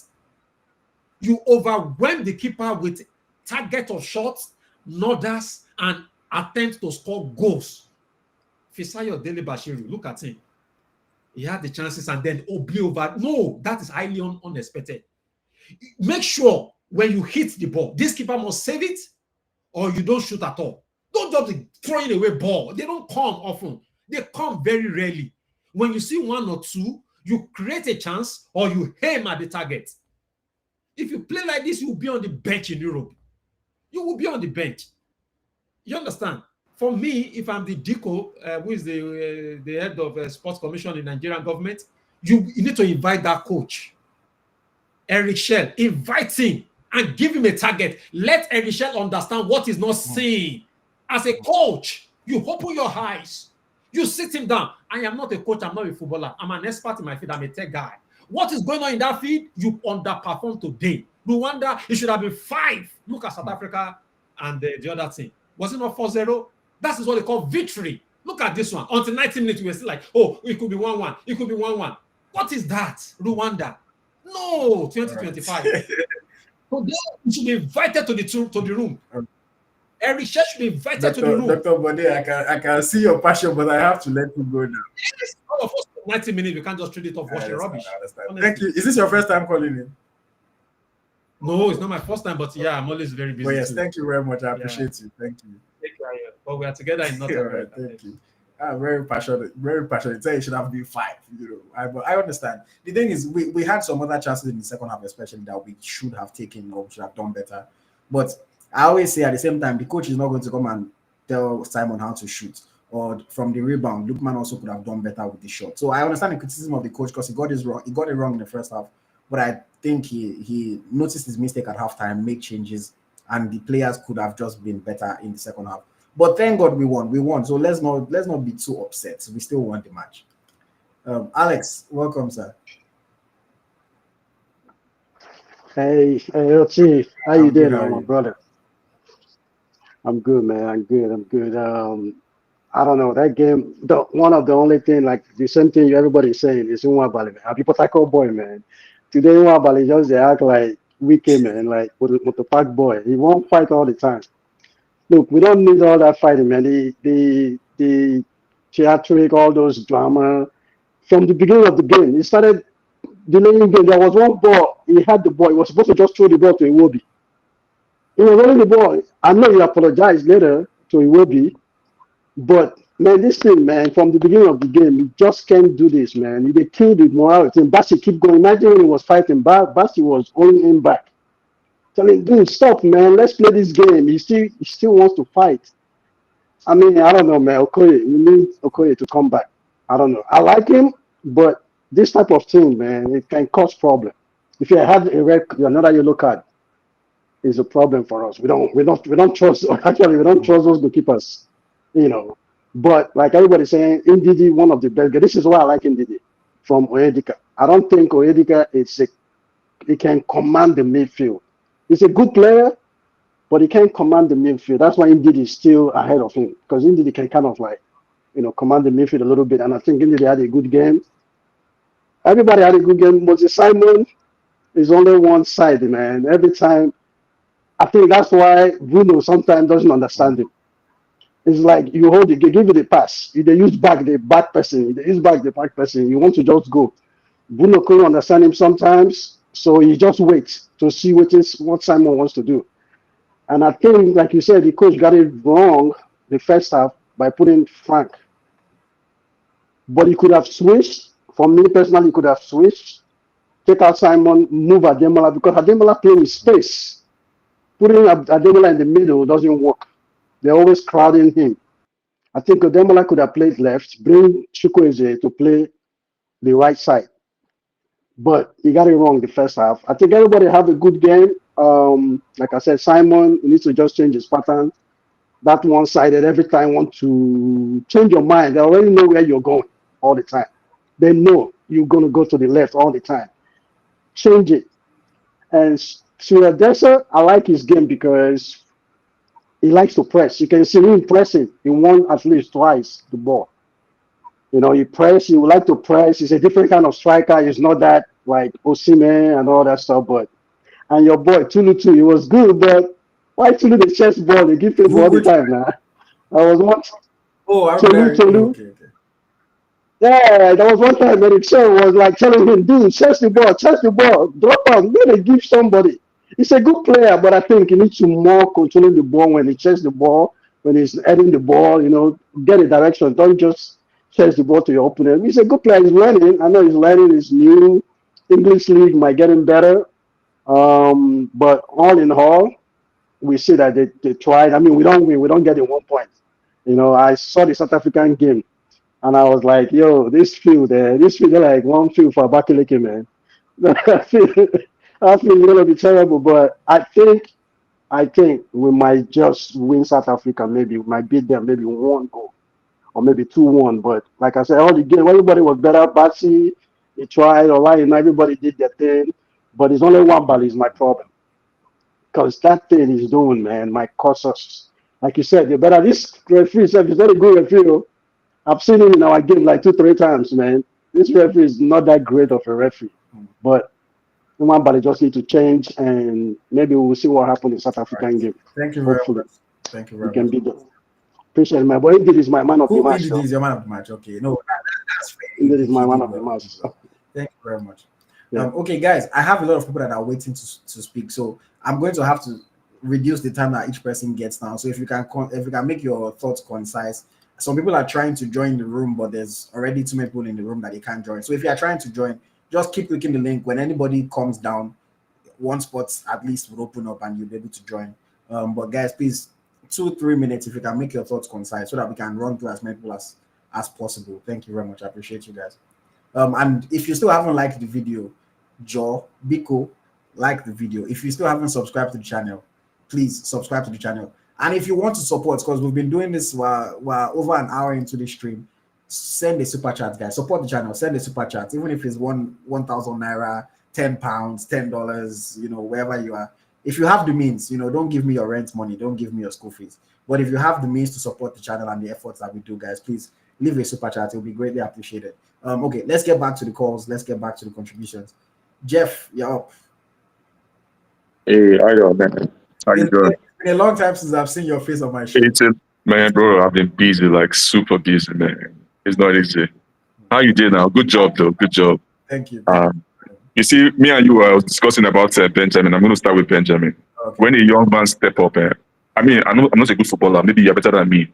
But in my days, I was a defender. So anytime you see me comment, I'm biased towards Barsi because of the style of defending he does. Benjamin is smart. He's not big, but he's very smart. And he's young, Ekong is a great defender. I mean, we saw Ekong during these days, but the reality is sometimes the way you defend as a defender, that's what I'm looking towards. And the coach understands that is the risk he doesn't want to take. But I'm happy that as a captain, he came in, he showed maturity. He even congratulated the young man when he stepped up. And that goes to all young people watching too, It's time for them to step up. If Benjamin can step up, you have other young ones in other parts, Beniza, you have the other one in AC Milan. They have to step up into the midfield. I saw the first call I was complaining about that engine room, because back in the days, those older guys, when you used to watch football, they see how the midfield is, propelling the attack. We don't have it. We have different type of players. And Wobi is a different type of player, classy, wonderful player, but it's a different type of player. The way I look at it is different from the way other people look at it, So I think it was a good game. But let me say this now to a lot of people watching this and wondering why is the coach playing these players, not playing these players. Everything is an art of war. When you're going for a war, you have to think strategically. What he has done today is a strategic approach. When I saw the lineup, I just figured, I know what this guy is doing. All these guys you see today might not be the one that was starting on Saturday. That's how you unleash and confuse your opponents. You got to think outside of the box to win a war. Because right now we're at war.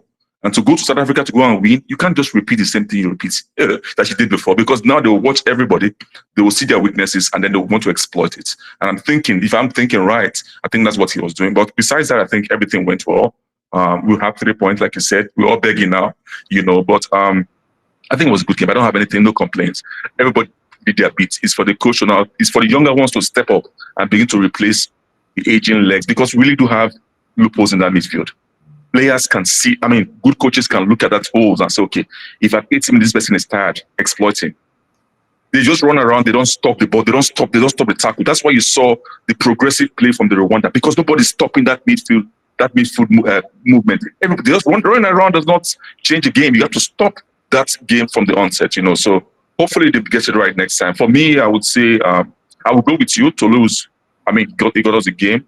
He won the match, but I also call out. I want to call out Frederick. I think he is I don't know how old he is. I think he said 21 or something. 21, maybe, I think, yeah. He is a very mature defender. And listen, I'm going to say that again. Like I said, I'm biased towards defending. He's a very, very mature defender. But overall, let's just be patient with it and see what happens. But good game, though. Good game overall. Thank you very much, Jeff, man. Thank you, man. All right, take care, bro. Yeah. All right. Wilson, you're up next. Welcome, Wilson. Hello, Wilson. Okay. I don't think Okay. Wilson is ready. Charles, welcome, Charles. Oh, hello, hello. How you doing? I'm good. Thank you for joining me once again. You too. It's been a while since I've seen you on here. Don't mind me. I've been busy. I've been busy. Okay, well, this match was it was disappointing, honestly. But we got the win. I'm a little bit speculated. I'm a little bit concerned about that right wing. This was the same thing we did against Zimbabwe. We focused on one wing, and it did not work out for us. And our mop is not that serious because we need him. I don't know. I think why they played like this was because they have less days to like recover and all that, so they are trying to like manage it. But I feel like in the South African game, we'll see the full force of everything. You know, Mm. we'll see Chukwueze play, we'll see Christianus play, we'll see everything. But also, please, they should know that they should not play. You can't don't play Simon and Lukman together in one game. It will not work out. It will always be terrible because two of them are running on each other's way. If you ask me, I would say play Lukman on the left hand side. Why play Simon? You saw the goal that Osimhen scored and it was disallowed. It was from Lukman. Lukman made that killer. Was it a cross or a shot? It was And a short. Osimhen It was a cross. It was cross. and Square pass. Osimhen exactly Osimhen pounced on it. That's to show you that Lukman is. You play Lukman there. You play Lukman there against South Africa. This guy Mudau is not Mudau. They did not pick him. He's injured. Mudau is injured. Play Osimhen there and play Lukman there and watch how we do. The only thing for Simon can come in for second half. Simon is good one on one. He knows how to dribble, but his finishing is too poor. There was one in should have scored. He just forced a save. There was one Simon they need to work on their finishing because chances will come for them in that South Africa game. We don't need a draw. What we want is a win. If it's a win, we're 13, we're second. Hopefully, we're second. If being a draw or we just bounce in second, and that cry for 3 points reduction will be stronger. But yeah, I have hope, but I'm still a little bit worried about their finishing. But we'll see. All right. Thank you very much, Charles. Man, I appreciate you All right. joining. All right.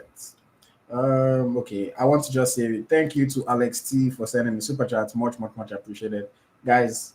Join Alex T. Be like Alex T. Send the super chat. Support the channel. Support the effort. Support the content. And of course, if you want to ask a question or you want me to highlight your comment on screen, send me the super chat as well. Well, Alex T, thank you. I appreciate you. Okay. I'm going to bring Damola on next, and then after Damola, I'll try Wilson again. Damola, welcome.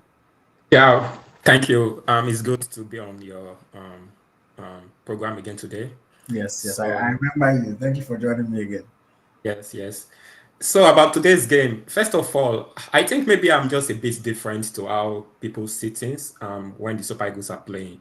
I see people complaining about the team of '94 that these guys are unserious. I even saw the chat. Some people were calling them the Yahoo generation and all that stuff. I'm like, I've watched the Super Eagles from the early '90s, right? Up to now, I've watched most of our World Cup qualifiers, AFCON qualifiers. I watched USA '94, France '98, and every generation had their own struggles as well. And these same '90s that we keep saying that they're better. We know what they did against Denmark, right, at the World Cup. So every team is different, every generation is different. This is a new set, so I don't like to do a comparison. Now about this game, I see people have been so negative about the Super Eagles. I think it's time for us to leave the past behind and look at what is going on right now. Eric Chow is cooking something good. Now, I want to come from a positive side. This guy, What was it cooking? okay, since he started as a coach, he's coached us for 4 games now. Forget the Chan, that one. Forget the No, Chan. forget the chat. Yeah. Out of the 4 games, we've won what? We've won. Oh, okay, we've won. Oh, he has coached us for 3 games now, right? So we've won 2 and played 1 draw. For me, that is a Yeah, he wonderful. also coached. Yeah, because I was talking about competitive matches because he also coached Yes. the Unity Cup. Okay, Oh yes, even Unity Cup as well, we won the 2 games, right? So even if you put that, yes, we won the 2 games. But now with the World Cup qualifiers, we've won 2 out of 3. So 2 wins and 1 draw, which is 7 points. I think that is a good one. Now looking at the starting 11 today, if you see what he did, he played a traditional 4-3-3, the traditional style, like something that is predictable. The reason why he did that is because I believe that he's cooking something for Tuesday, and he does not want us to know what he's cooking. So he played the ones we know, and there's a reason why he kept Chukwueze on the bench today. But the setup was not really a 4-3-3. Yeah, maybe the way the players position. Oh yes. Yeah. Maybe wasn't the traditional. Yeah, that is right. Yes, but he played the normal guys, that we know. I mean, but he played the names that would have. The names that we know, the Onyeka, very predictable, So the only issue for me was when he played Ndidi and Onyeka in the midfield. The issue with that was that these two midfielders, they don't know how to score. Ndidi and Onyeka. I don't remember the last time they scored for the Super Eagles. They were always pulling the ball back. So we did not really have midfielders who could play the ball forward today. Like we didn't really have like ball playing midfielders who could really push the ball forward. They kept going back, but then they were able to at least keep the ball, which is good. And I like all the substitutions he made. By when he saw that we're not scoring, he removed Onyeka and then brought in Agokodare, right?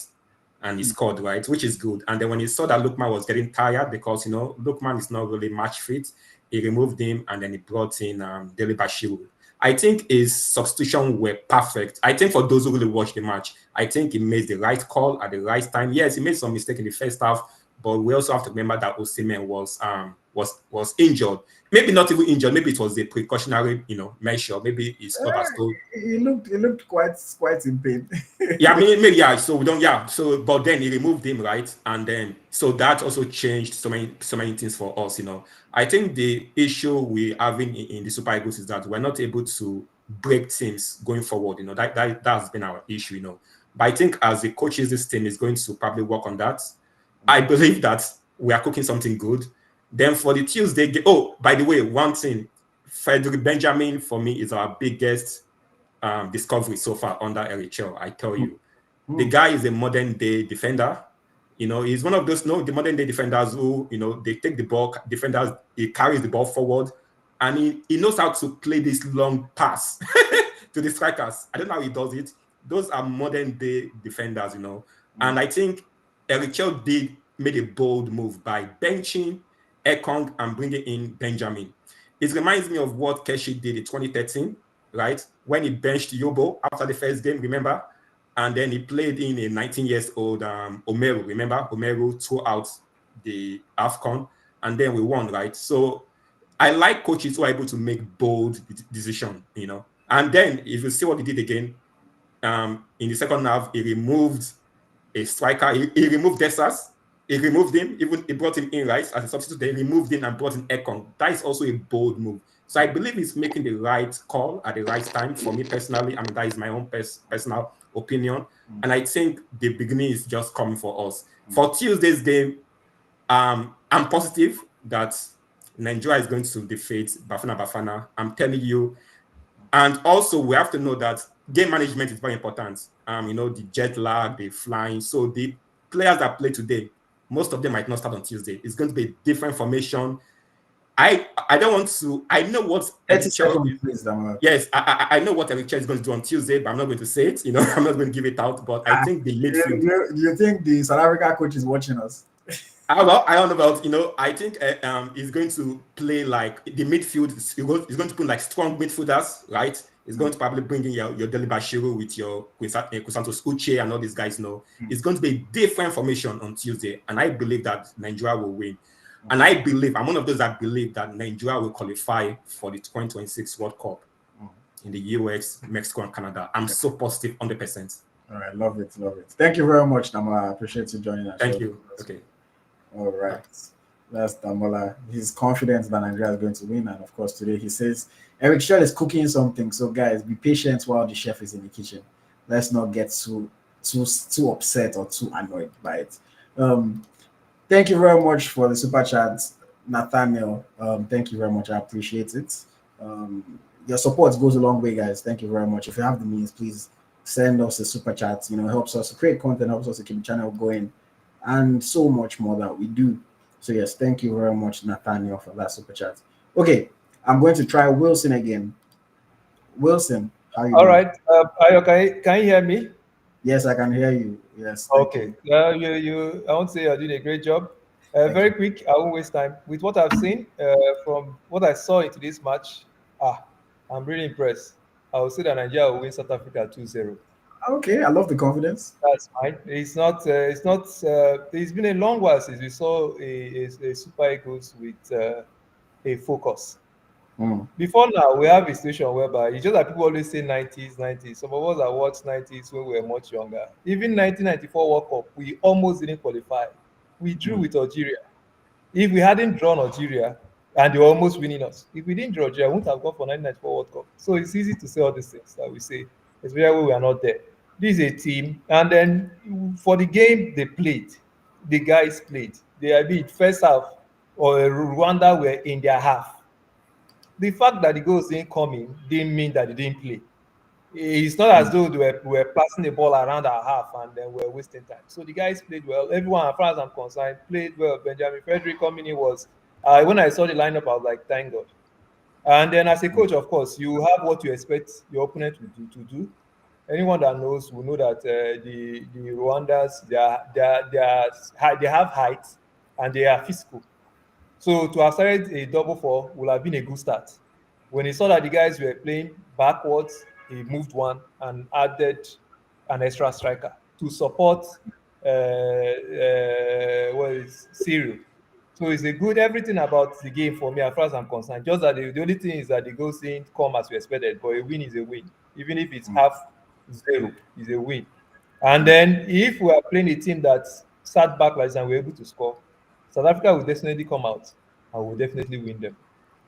For a change, the only change I might say I most likely see is that we might not see either Victor. We might not see either what is the name of this guy, African footballer of the year, Lukman, or Simon. That is the only two changes I am suspecting we will see in the next game. One of them will not play All right. because as a you want to just change and then go on. For everything, I want to say congratulations, Super Eagles.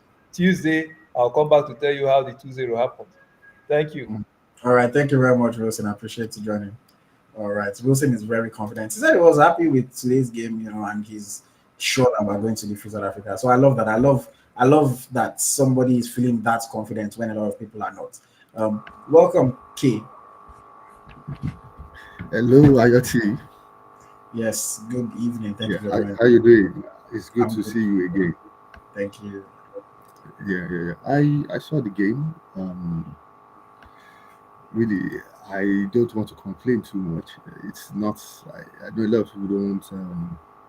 Some of us who saw the team or who have been watching the Super Eagles since. I think I started watching since 1988 or so, and then I've seen the team, evolve from. 1988, did you say? Yes, Ah, yes. you look like you can still play under 21. I know, I know, right? Yeah. I'm actually in my 40s, so I saw the team from 1988, and from how we used to play, the commitment. I know the game is a bit different now, but you look at the commitment. The truth is, it's not really there. Maybe we should even question the talent. The other day, I was thinking, is it that we should expand our search and continue to look for players in Europe, our Nigerian born players in Europe like Basia and the rest. Maybe we should bring them in because at home there's nothing, almost like nothing is happening at home. The facilities are here in Europe, so maybe we can get one or two if we scout properly. So I think the problem we have is that we are lacking in talent. I I Eric Chell is doing well. Luckily, I saw him not long ago.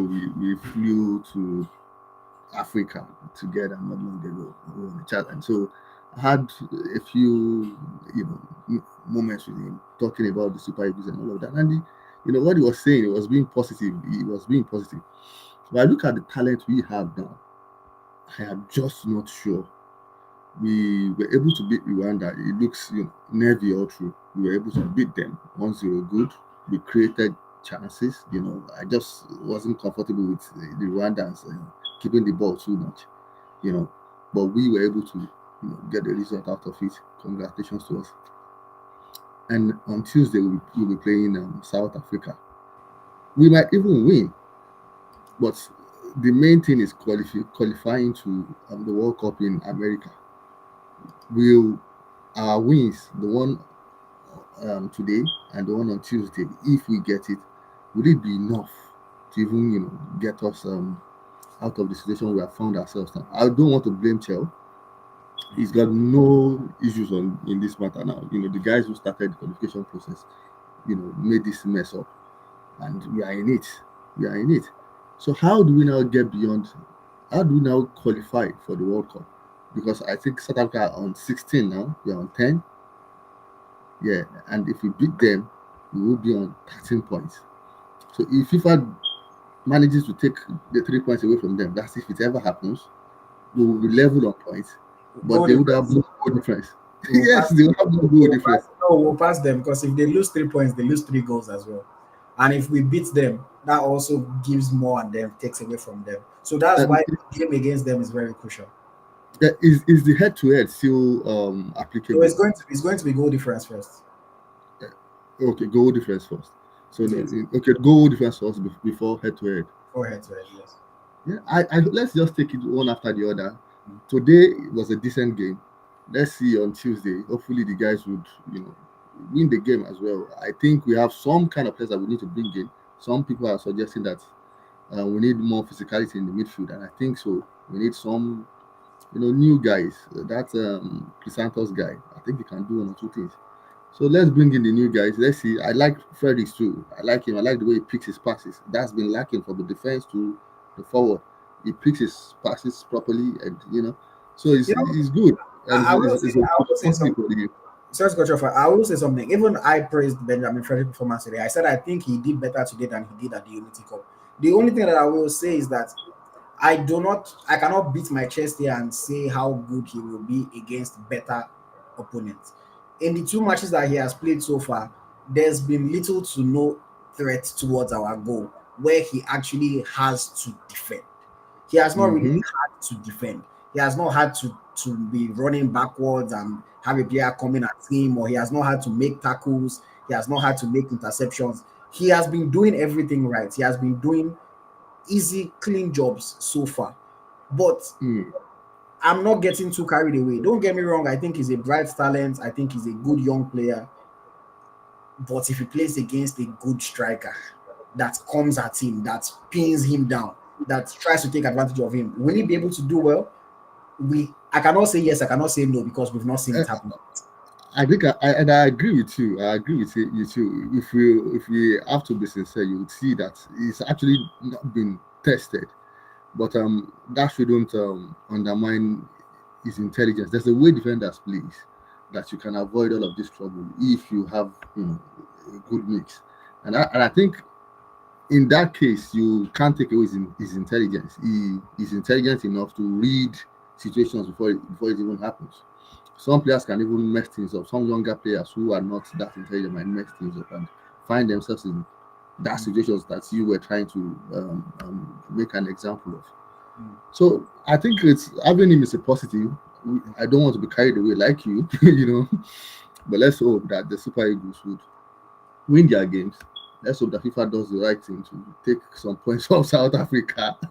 We can, like we say in the past, we go back to the drawing board. So I think that's where we have to go back to this time around, and just hope that we at the end of the day we qualify for the World Cup. That's all right. Thank you very much, Kay. Thank you. I appreciate it. Thank you, Aaron, for having me. Thank you. All right. Thank you. Okay, guys. Final call. If you want to share your thoughts, if you want to join the program, call in now. I'm going to close the link in like 2 minutes. So if you want to join and you want to share your thoughts, please call in now. Call in now. In the next minute or two, I'll close the link and you won't be able to join anymore. And I'll just take the people that we have left. Okay. Michael, welcome. Thank you. So I will just make my thoughts quickly because I've been walking around at home. Number one, I think that Nigeria do not understand. Yes, I think that Nigeria do not really understand um, what happens when we play with these smaller teams. So they come with a low block. People don't really assess them properly. This is a team that has energy. So throughout the 90 minutes, they were running at the Nigerians, even though they were not attacking. So it takes mental strength to be able to defeat this kind of thing. So, and the fact that Eric Shell is becoming unpredictable is a good thing for us. So he's played many games now. Everybody was expecting 4-1, 2-1. But what I saw was 4-2-3-1. I don't understand how he interpreted it though, because he dragged Lukman or one of them from the right wing inward. And that is why you will not see the best of Olaino. Because if Olaino dare to talk in, then people are going to take advantage of that side, and then it will mean that Benjamin Frederick will be in trouble. So he had to make sure Olaino does not move. Yesterday when I was discussing, was it yesterday or the day before yesterday, when I was discussing something with Smith Lai, I thought he was going to use that 4-1-2-1. I was telling Smith Lai that it would be better that we allow Felix to go forward and tell Olaino not to move forward at all. So I think that is what he was trying to achieve, to ensure that at the end of the day, most times you have three defenders. So you have Olaino, Benjamin Frederick, and Ebasi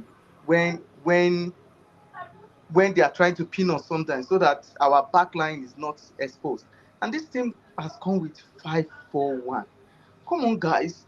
It's not easy for you to have chances against a team that is coming with a low block. I'm sure I didn't count it, but Nigeria will have had nothing less than 8 to 10 shots today. I didn't count it. But in the first half alone, we had 3 shots on target. In the second half, I couldn't watch properly, but The I first half, the shots on target that we had were like long range distance efforts. Not they yeah, were not clear chances. but in the second half, I saw at least 4 that Yes, was second half from the box we section. had clear chances. And Yes. so if you count all these chances together, so we are able to create chances, which is a very good thing. We just want to score. We don't want to know how it comes. What if we had only 3 chances and they were all goals? We would have thought that they did well. I bet it with you, if those 2 defenders from Rwanda, if they were smart enough and they decided to not come back infield, that Oluwalashe's goal will have been offside. If they remain outfield and they didn't come infield, because it will now be Tolu Alashe and the last defender. The goalkeeper was already in front of him. So it becomes offside. And I'm sure people will start telling you that Tolu Alashe played rubbish today.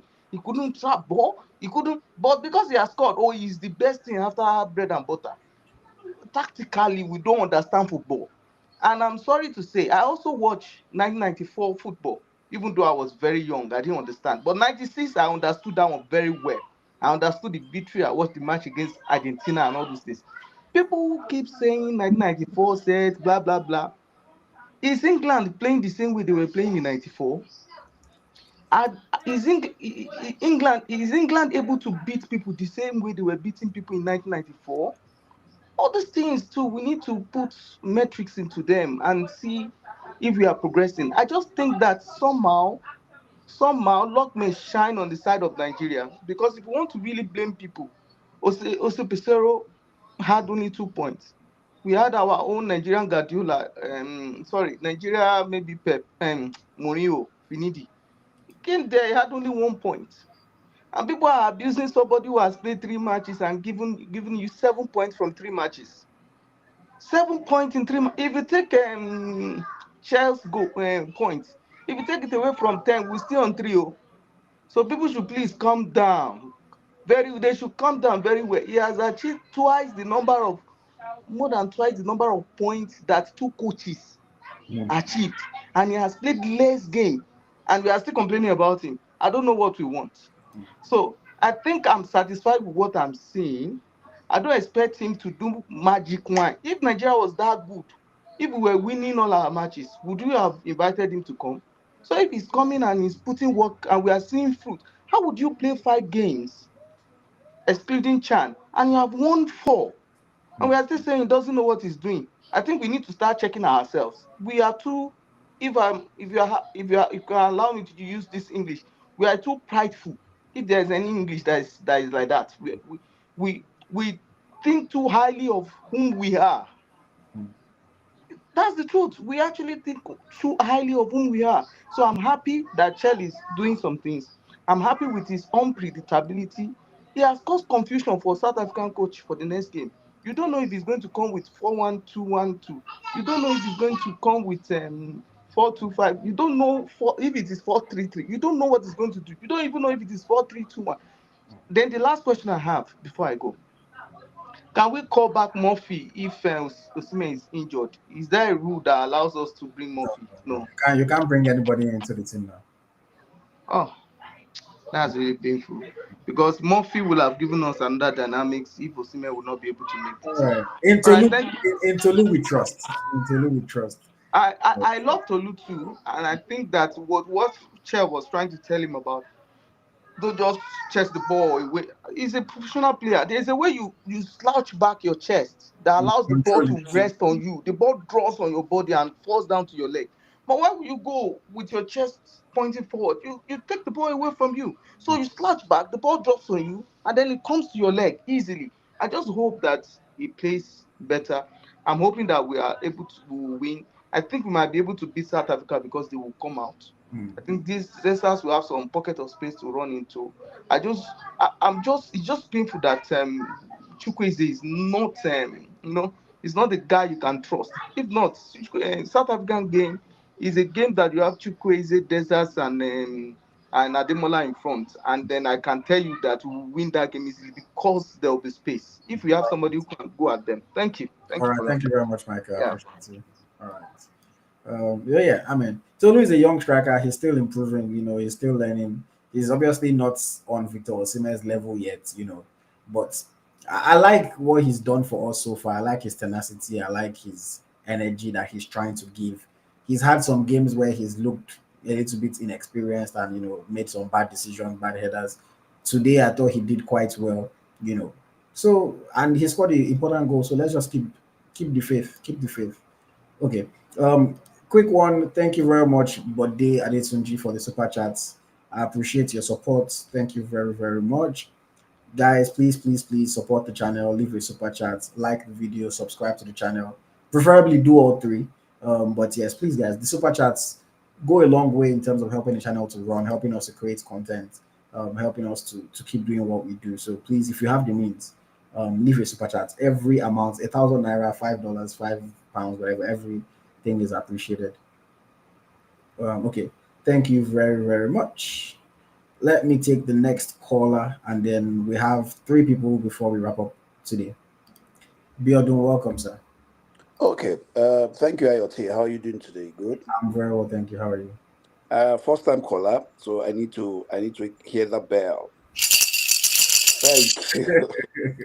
Okay, again, thank you. For me, today's game was actually crucial. So I won't really blame the whole team for being the players for being nervy. Even supporters like us that are watching back home in Nigeria and outside Nigeria, you can imagine how nervy we were during the game. I mean, but because of the game today, I had to wear my jersey, Nigerian color, in support of the Super Eagles. Now, talking about the team as a whole, they actually tried. They did their best. But I want to pick on one or two players. Now, Ola, fantastic player, good player. Growing up those days when we say make things easy, pass the ball and rest, pass and rest. Yes, that's the time we use. At times, Alaino will hold the ball and he will keep the ball and he will be kicked behind. Look, we are all, some of us are footballers. We all can be footballers. But I mean, at some point in life, we just have to take other courses. There are some times that he needs to play the ball and free himself, take a breather. But he holds on to the ball and before you know it, that's why he overworks himself. Now, apart from that, good player, Wambali. I think Wambali actually needs serious competition in that team. Maybe because he feels that even when it comes 2 or 3 days to the match, he gets the jersey. So that's why he over. Like you said, if we had a VAR today, Wabali would either have given the opportunity. I mean, would have given the referee the opportunity to either give him a second yellow card or a straight red card. Now, this is We are playing South Africa next. They know him. They know his temper. They know where he lacks. They will frustrate him. Watching this game, they will even frustrate him, and he will make mistakes, and he will do something that he's not supposed to do. So I think somebody needs to talk sense into his head. Yes, he came at the time that we needed a keeper. He did well, but now maybe he feels that he has grown to the team. He's one of the big boys, so that's why he's been heady. Even for a Calvin Bassett to come and calm him down, yet he's still going and attacking and play like an area boy. I don't know. The guy needs to be talked to. Now, apart from that, Tolu, well, wonderful. Like the improvisation was wonderful. I mean, if he had not done that, would have been. In fact, I don't know. I don't know what would have become of this match today. Now, my worry again is, yes, we say that we just needed a win, a 3 point to move on. But I see something with the Super Eagles. Immediately they get the first goal, the tempo of the match dropped. Now, I'm not saying go and win them like 4-0 like Morocco won or 3-0 like South Africa won. At least, look, I believe, like I told you, some of us play football. When you are leading 1-0, that is not a victory yet. The exact way Zimbabwe came and equalized the last time, almost like 10 minutes to the end of the match. And we were now struggling, praying to God, holding the Bible and the Quran and hoping for a miracle. Scoring a second goal would have been a security goal. That's what I call the second goal. So even if they score in the 85 minutes, we still have that one goal to hold on to. So we should try to psych the mentality of the boys. Immediately you get that one goal, go and get a second goal that is a security goal, and you can now relax and play into space and delay the game. It was a nervy game today. In fact, it was after the game that I was able to drink water or eat. I was really on the edge today, praying and hoping that we get the second goal so that, I mean, we can have calmness and we don't go through the headache and the pressure. Thank God we got the win. Otherwise, Eric Ted would have gotten a bag full of water on his head today, you know. There are a lot of people that are in Nigeria, especially the local media. A lot of people are waiting for him to mess up so that they can. No, we don't pray to look. I'll see if he messes up. Look, I will watch my game. I'm calling from Canada. I will go to the stadium. I'll go watch. But how will you speak of a World Cup without Nigeria the second time? I mean, I'm still hopeful though. Like Especially every other person, the I'm still biggest World hopeful. Cup ever. And we have to be a part of the festivity. Exactly. I'm still hopeful though. So I think we should put our hope up. You should come with another strategy on Tuesday. Now the South Africans are beatable at home. I believe they are very beatable at home.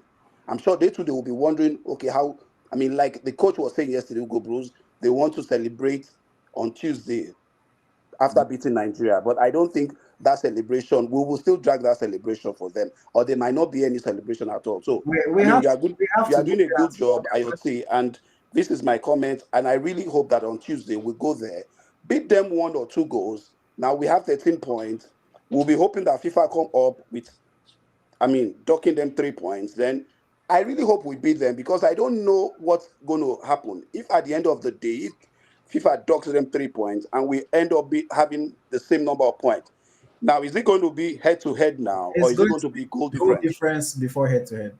Look, IoT, we are in trouble. We might not. I mean, I need to say this, No, but if we beat them, we'll be fine. Because if they lose 3 goals from the deduction, because if they lose 3 points, they will lose 3 goals as well. now do you know their goal difference now? 8+8.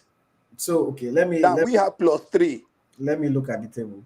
Give me 1 second. Let me look at the table. So South Africa are on 16 points with +8. We are on 10 points with +2. If South Okay, 10 Africa, point +2 yeah, or +3. +2 is what I'm saying here. If South Okay, Africa +2. lose 3 points, they will be on 13 with +5. Yes. If we beat them, One goal, just one okay, goal. say Oh. we beat them 1-0, then they will be on +4, will be on +3 Exactly. with 13 points each. Yes. So I get what you're saying. It's close. So even if we beat them, we will still be praying that they drop points elsewhere. So look, let's do our own before we start wishing other people bad. Do your own. If we had gone like 2 or 3 goals today, it would have been better, you know. So winning them head to head will now be something on our side. So I really think we should do more.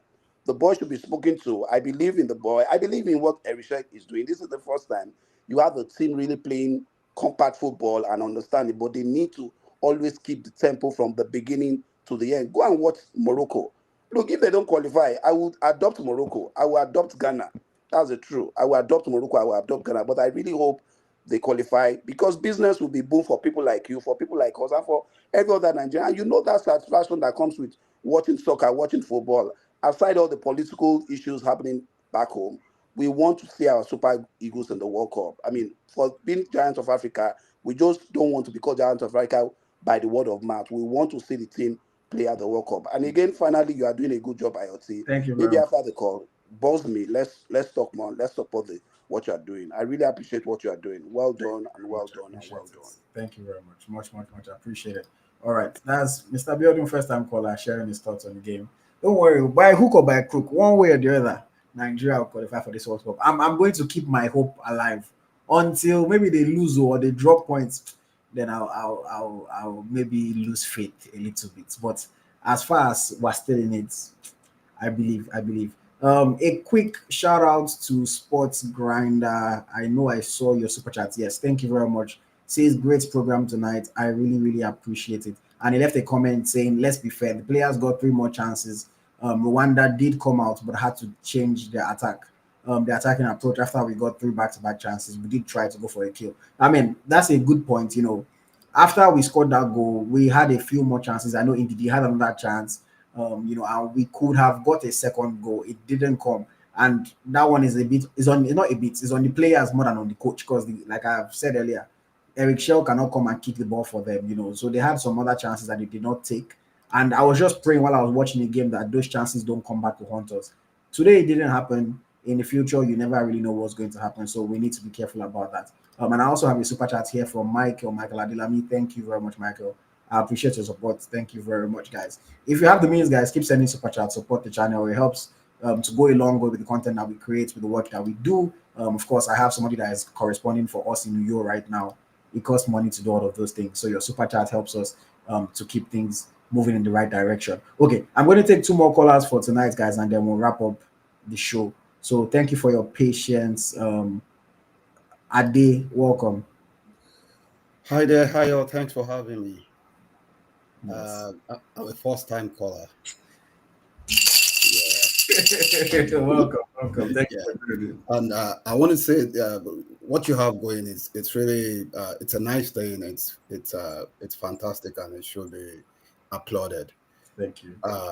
So I've heard a lot of people. To be honest, it came to me as a rude shock that people are complaining.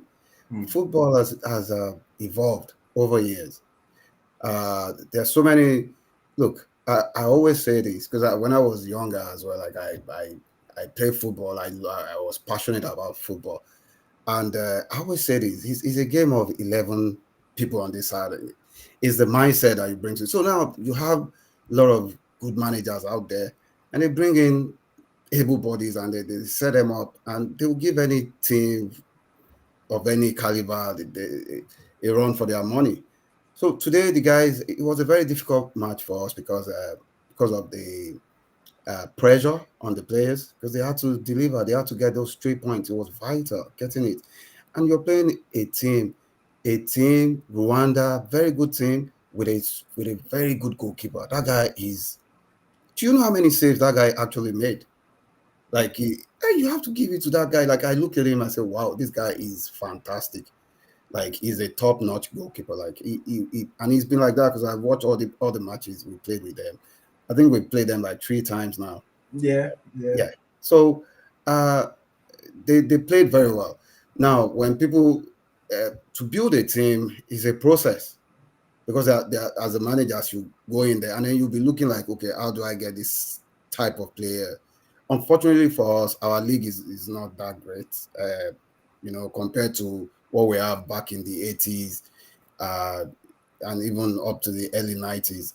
We had great teams then, like you have the likes of Leventis United, Abiola Babes, Shooting Stars, Rangers, International, all those and they produce great players then. But now we don't have that. So when you're looking for players, that's why we go around outside Nigeria to get these foreign-born Nigerians to come and play for Nigeria, because back home where the club side are not. When was the last time we made it through to the Africa To the Champions League. Champions League? Yeah, you know, those kind of, that's how you know that's the measure, like, you know. And then the NFF messed things up for us initially. I mean, when they appointed Finidi, I was like, what?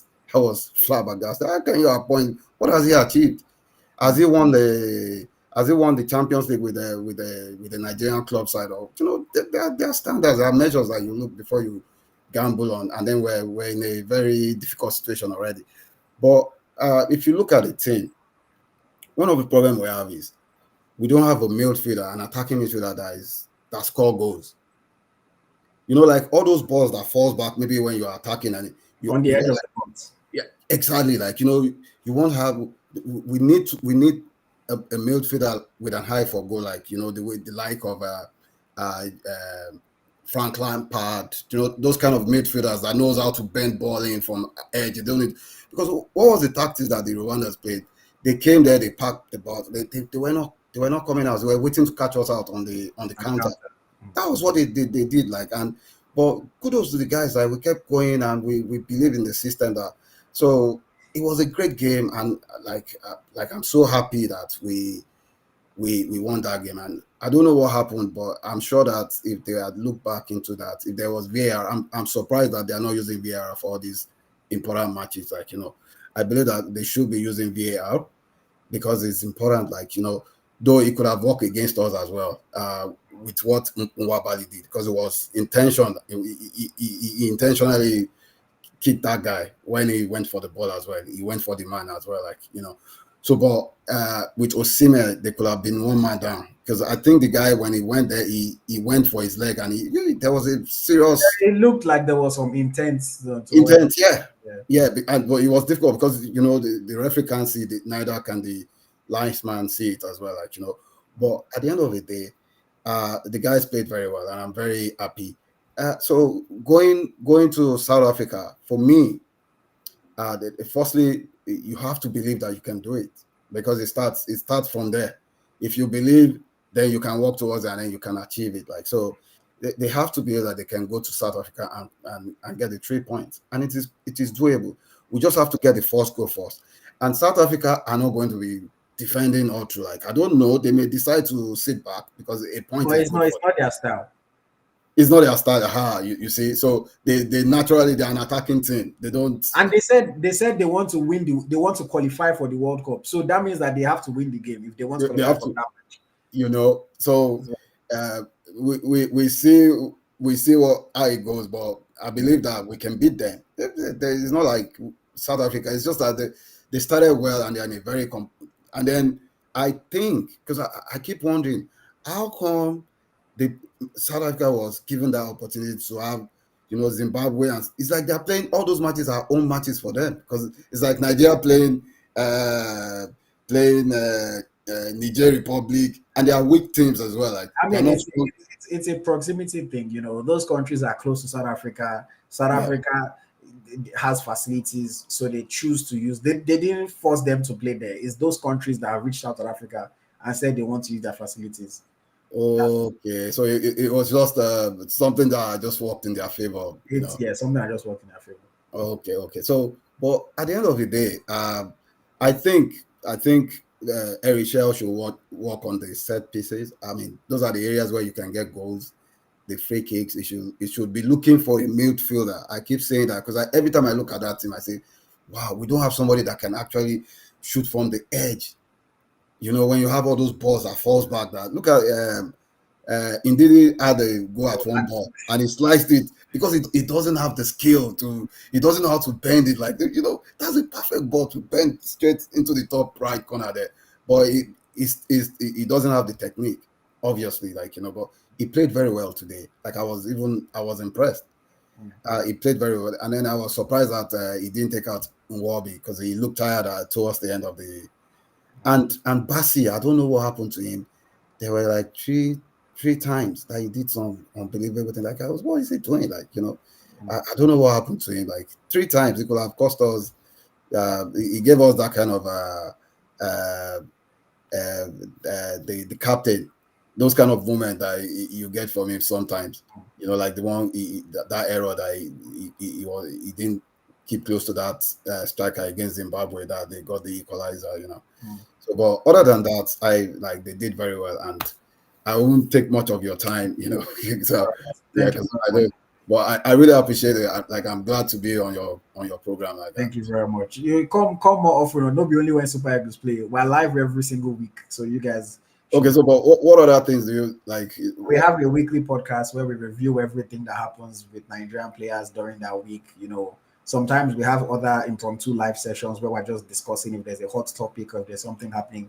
We have interviews. There's so much more content on the channel. So if you are new or if you haven't locked in with us, you can check, you know, and I'm sure you'll be happy to be here. But thank you. All right, thanks so much for having me. All right. Nice okay. That was Ade sharing his thoughts, and then I'll take the final call for this evening so that we can wrap up and we can go and enjoy our dinner and enjoy our nights. Thank you very much, Kune. You've been very patient. Welcome. Thanks so much. I'm actually a first time caller and I just subscribed to your channel. Thank you.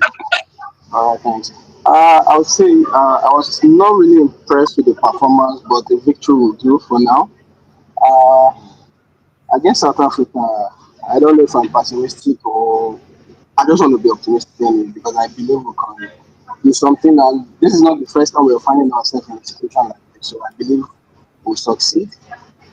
Well, Noah Bali was, I wouldn't say terrible, but he was not just, the character was not there today. And playing against South Africa will need character to succeed. He needs to be calm. He needs to, I think he will need a psychologist for that game ahead of the game to speak to him and make him understand what's at stake in the game, because the South Africans will definitely want to play, they want to play mind game with him, because I know he plays in their league, they know his temperament and all that. So, wow, for Tolu Arokodare, is it Tolu Tosin?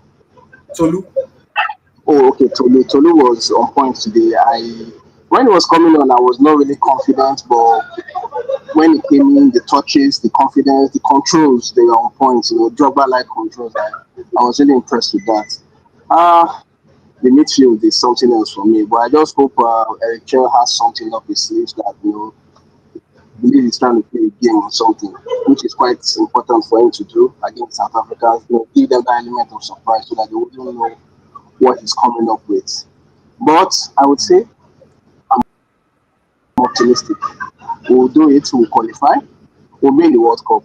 Anyhow, Nigeria is a great country, and God being on our side there, hopefully we'll get there. All right. Thank you. I love the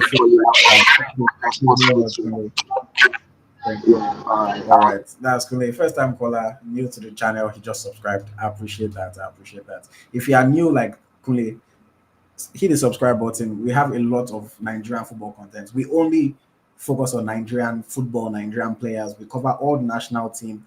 We track over 475 different Nigerian players playing in about 200 leagues around the world. Nigerians are everywhere, and there's no one that follows it more closely than I do at Eagles Tracker. On Monday, we are going to be live at 10 p.m. Nigerian time. On Monday, 10 p.m. Nigerian time, to talk about the South Africa match, to preview the game, where the game can be won, where the game can be lost, the keys to success for the Super Eagles. That is going to be Monday. That's going to be live 10 p.m. Nigerian time. That's 5 p.m. Eastern.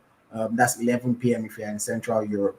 So please join us on Monday again for that one. And then, of course, after the game on Tuesday, I'll be live just like this to do the post-match show. Monday, I'm going to be with my reliable friend, co-host, Smith Lai. Smith Lai is a Nigerian football encyclopedia. He knows so much about Nigerian football. I learn from him all the time. So please, if you are new, make sure you join us on Monday. Subscribe to the channel, like this video, and there's so much more content that is going to come. A new season of the Home of Nigerian Football podcast is coming out from the next 2 weeks. That's my podcast where I talk to Nigerian players. In my short time doing this thing, I've interviewed over 100 players. You can go and look at our historical videos and watch interviews with pretty much almost all the Nigerian players, from Victor Osimhen to Chukwueze to Maduka Okoye to almost many of them. So many of them have been interviewed on Eagles Tracker. Even the Super Falcons players, because we cover women's football as well. The first episode of the new season will be out in about 2 weeks. and then we'll have many interviews throughout the season with different Nigerian players. Interview with Yakubu is coming up. Interview with Leon Balogun is coming up, and so much more. So if you are new, please make sure you lock in. Make sure you stay plugged into the channel because there is so much more content, and no channel does it better when it comes to Nigerian football than Eagle Strike at the home of Nigerian football. I want to say thank you guys for working with me on this post-match show. The Super Eagles defeated the Amavubi of Rwanda by a single goal scored by Tolu Walashe and Rokodare. We look forward to the next match in the FIFA World Cup Qualifying Series on Tuesday. My name is Ayoti, and I will see you guys in the next one.